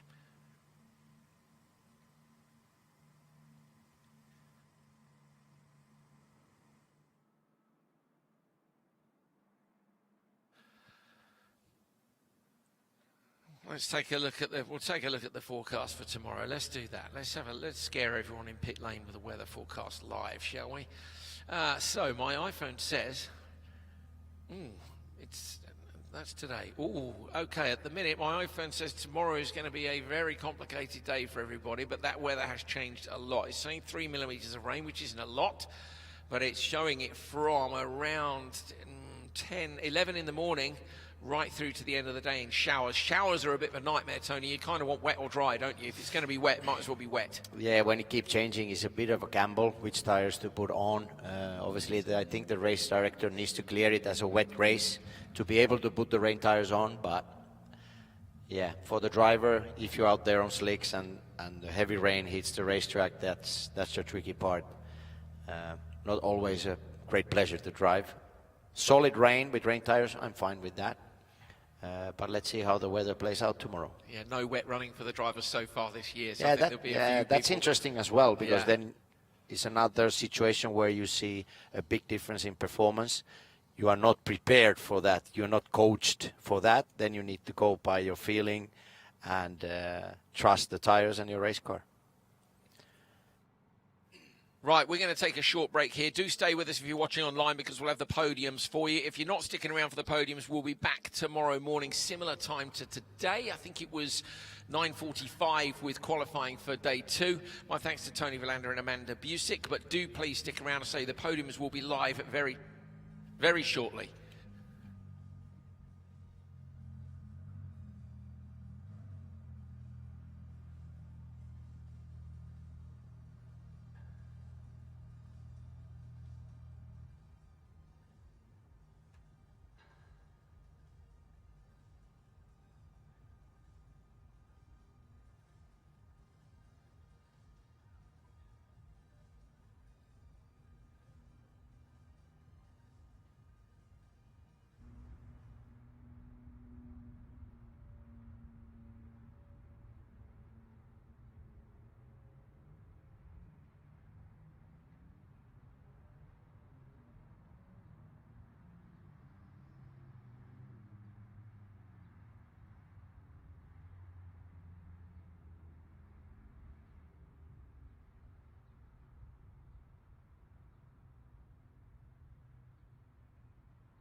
Ladies and gentlemen, welcome to the podium presentation for the fourth round of Ferrari Challenge North America at Indianapolis Motor Speedway. Delighted to have you all here with us today.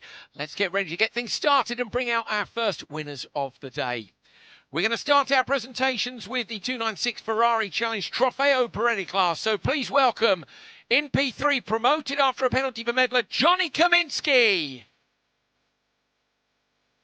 In P2, Roberto Perina. And it's a family affair on the podium because the winner today in dominant fashion, Massimo Perina.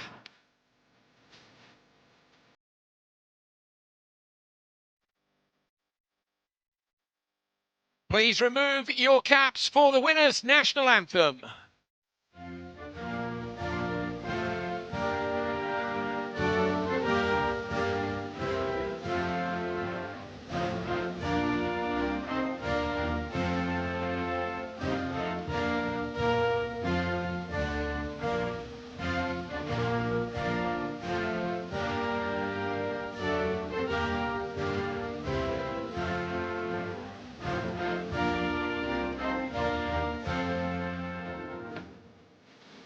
Please welcome to the stage Luca Zanetti, future president Ferrari North America, as he presents the trophies to our winners. Luca, of course, gave the command to start your Ferrari engines today down on the grid. P3, Johnny Kaminsky. P2 up next, Roberto Perina. And P1 with that brilliant performance of pole, fastest lap, and the win, his third win of the year, Massimo Perina. We also invite Lucio Vajani, Pirelli Motorsport Manager from our partners at Pirelli, to present the Pirelli Award to our winner, Massimo Perina.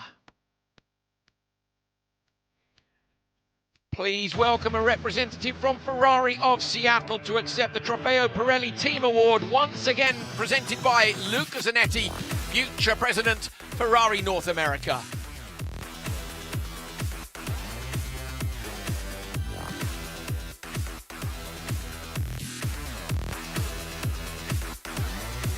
Congratulations, everybody, today. What an incredible show you put on. If you could please hold those trophies high for the photos. They're on it. These guys are pros. They know how it's done. And now, of course, trophies down. It's time for the champagne.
Next up, we will invite the winners of the 296 Ferrari Challenge Trofeo Pirelli AM class. In P3, Martin Burrows. Amazing racing from these guys. Martin led at one point as well. In P2, Sebastian Mascaro up about P6 to P2 in the final couple of laps. And in first place, the winner today after some amazing racing, Brad Balvra. Fifth win of the year, the most winning driver in the Ferrari Challenge North America this year. Please remove your caps for our winner's national anthem.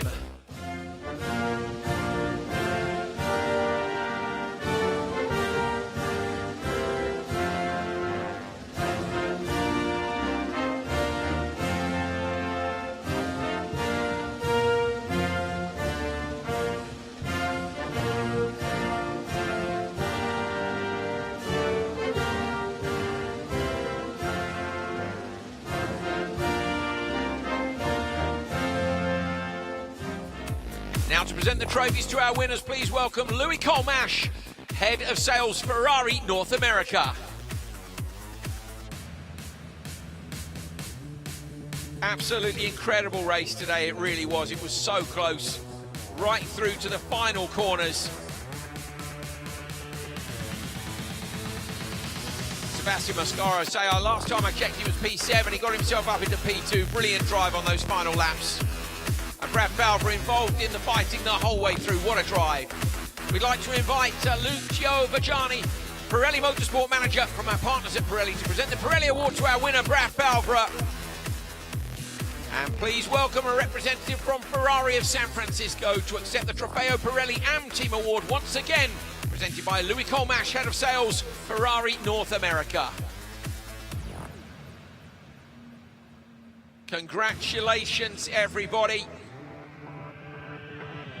Please get those, go on, go for it. Please get those trophies held high for the photos, everyone. Trophies up, please. Trophies down, you know what to do. Time for the champagne!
Next up, we'd like to invite the winners of the 296 Ferrari Challenge Copa Shell.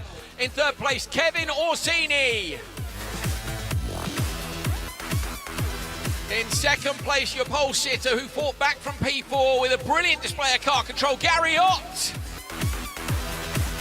Painted the entire track here black with his Pirellis. P1 though, a fantastic drive. The only man with a 100% podium record, Jan Bernier. Please also welcome our Ladies' Cup winner, Lisa Clark. And already on stage, of course, our Gentleman's Cup winner, Gary Ott. Please remove your caps for the winner's national anthem.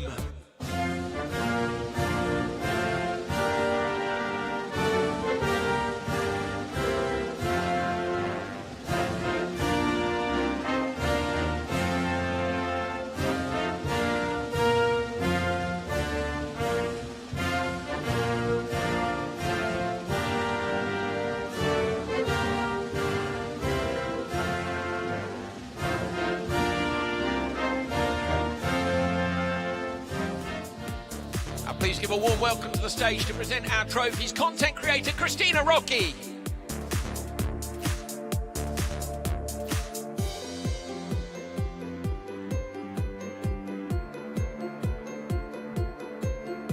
Fantastic racing throughout the classes today. It really has been a brilliant show. Brilliant to be at Indianapolis Motor Speedway with Ferrari Challenge North America. Gary Ott fighting back to P2, went for the win here and there, but this man, Jan Bernier, held on with a great performance. We have our Ladies and Gents Cups to be presented as well. Lisa Clark, congratulations. And a second trophy, of course, for Gary Ott as the winner of the Gentleman's Cup. Congrats, Gary. Please welcome a representative from Ferrari of Seattle to accept the Copa Shell Team Award, once again presented by Christina Rocchi. Where's our dealership representative? There they are, thank you very much. Congratulations everybody today. Please hold those trophies high for the photos and the TV cameras. What a show they put on today, and they could put on another show for us now. Trophies down, please. Grab the champagne.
Finally then, the presentation for the 296 Ferrari Challenge Copa Shell AM winners. In P3, Tom Petramalo.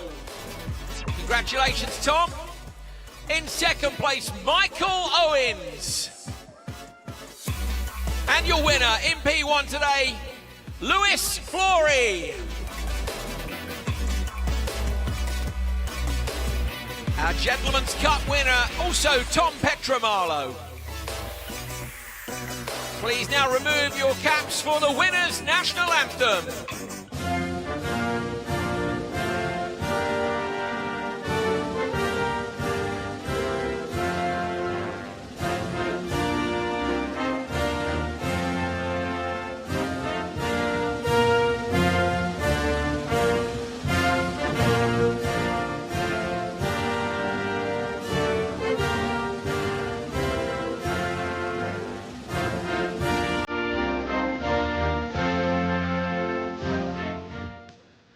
To present the trophies, please give a warm welcome to David Wertheim, Managing Director of the Ferrari Foundation.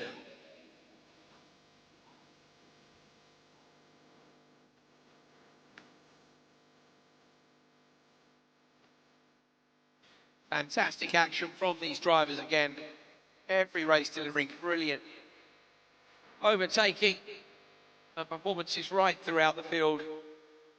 Please welcome a representative from Ferrari of Houston to accept the Copa Shell AM Team Award from David Wertheim, Managing Director of Ferrari Foundation.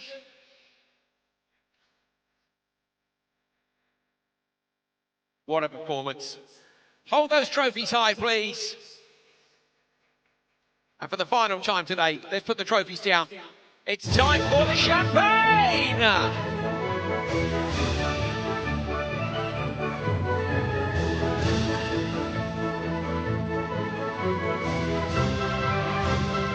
Thank you so much for joining us today at Indianapolis Motor Speedway for Ferrari Challenge North America, weekend number 4, race number 7.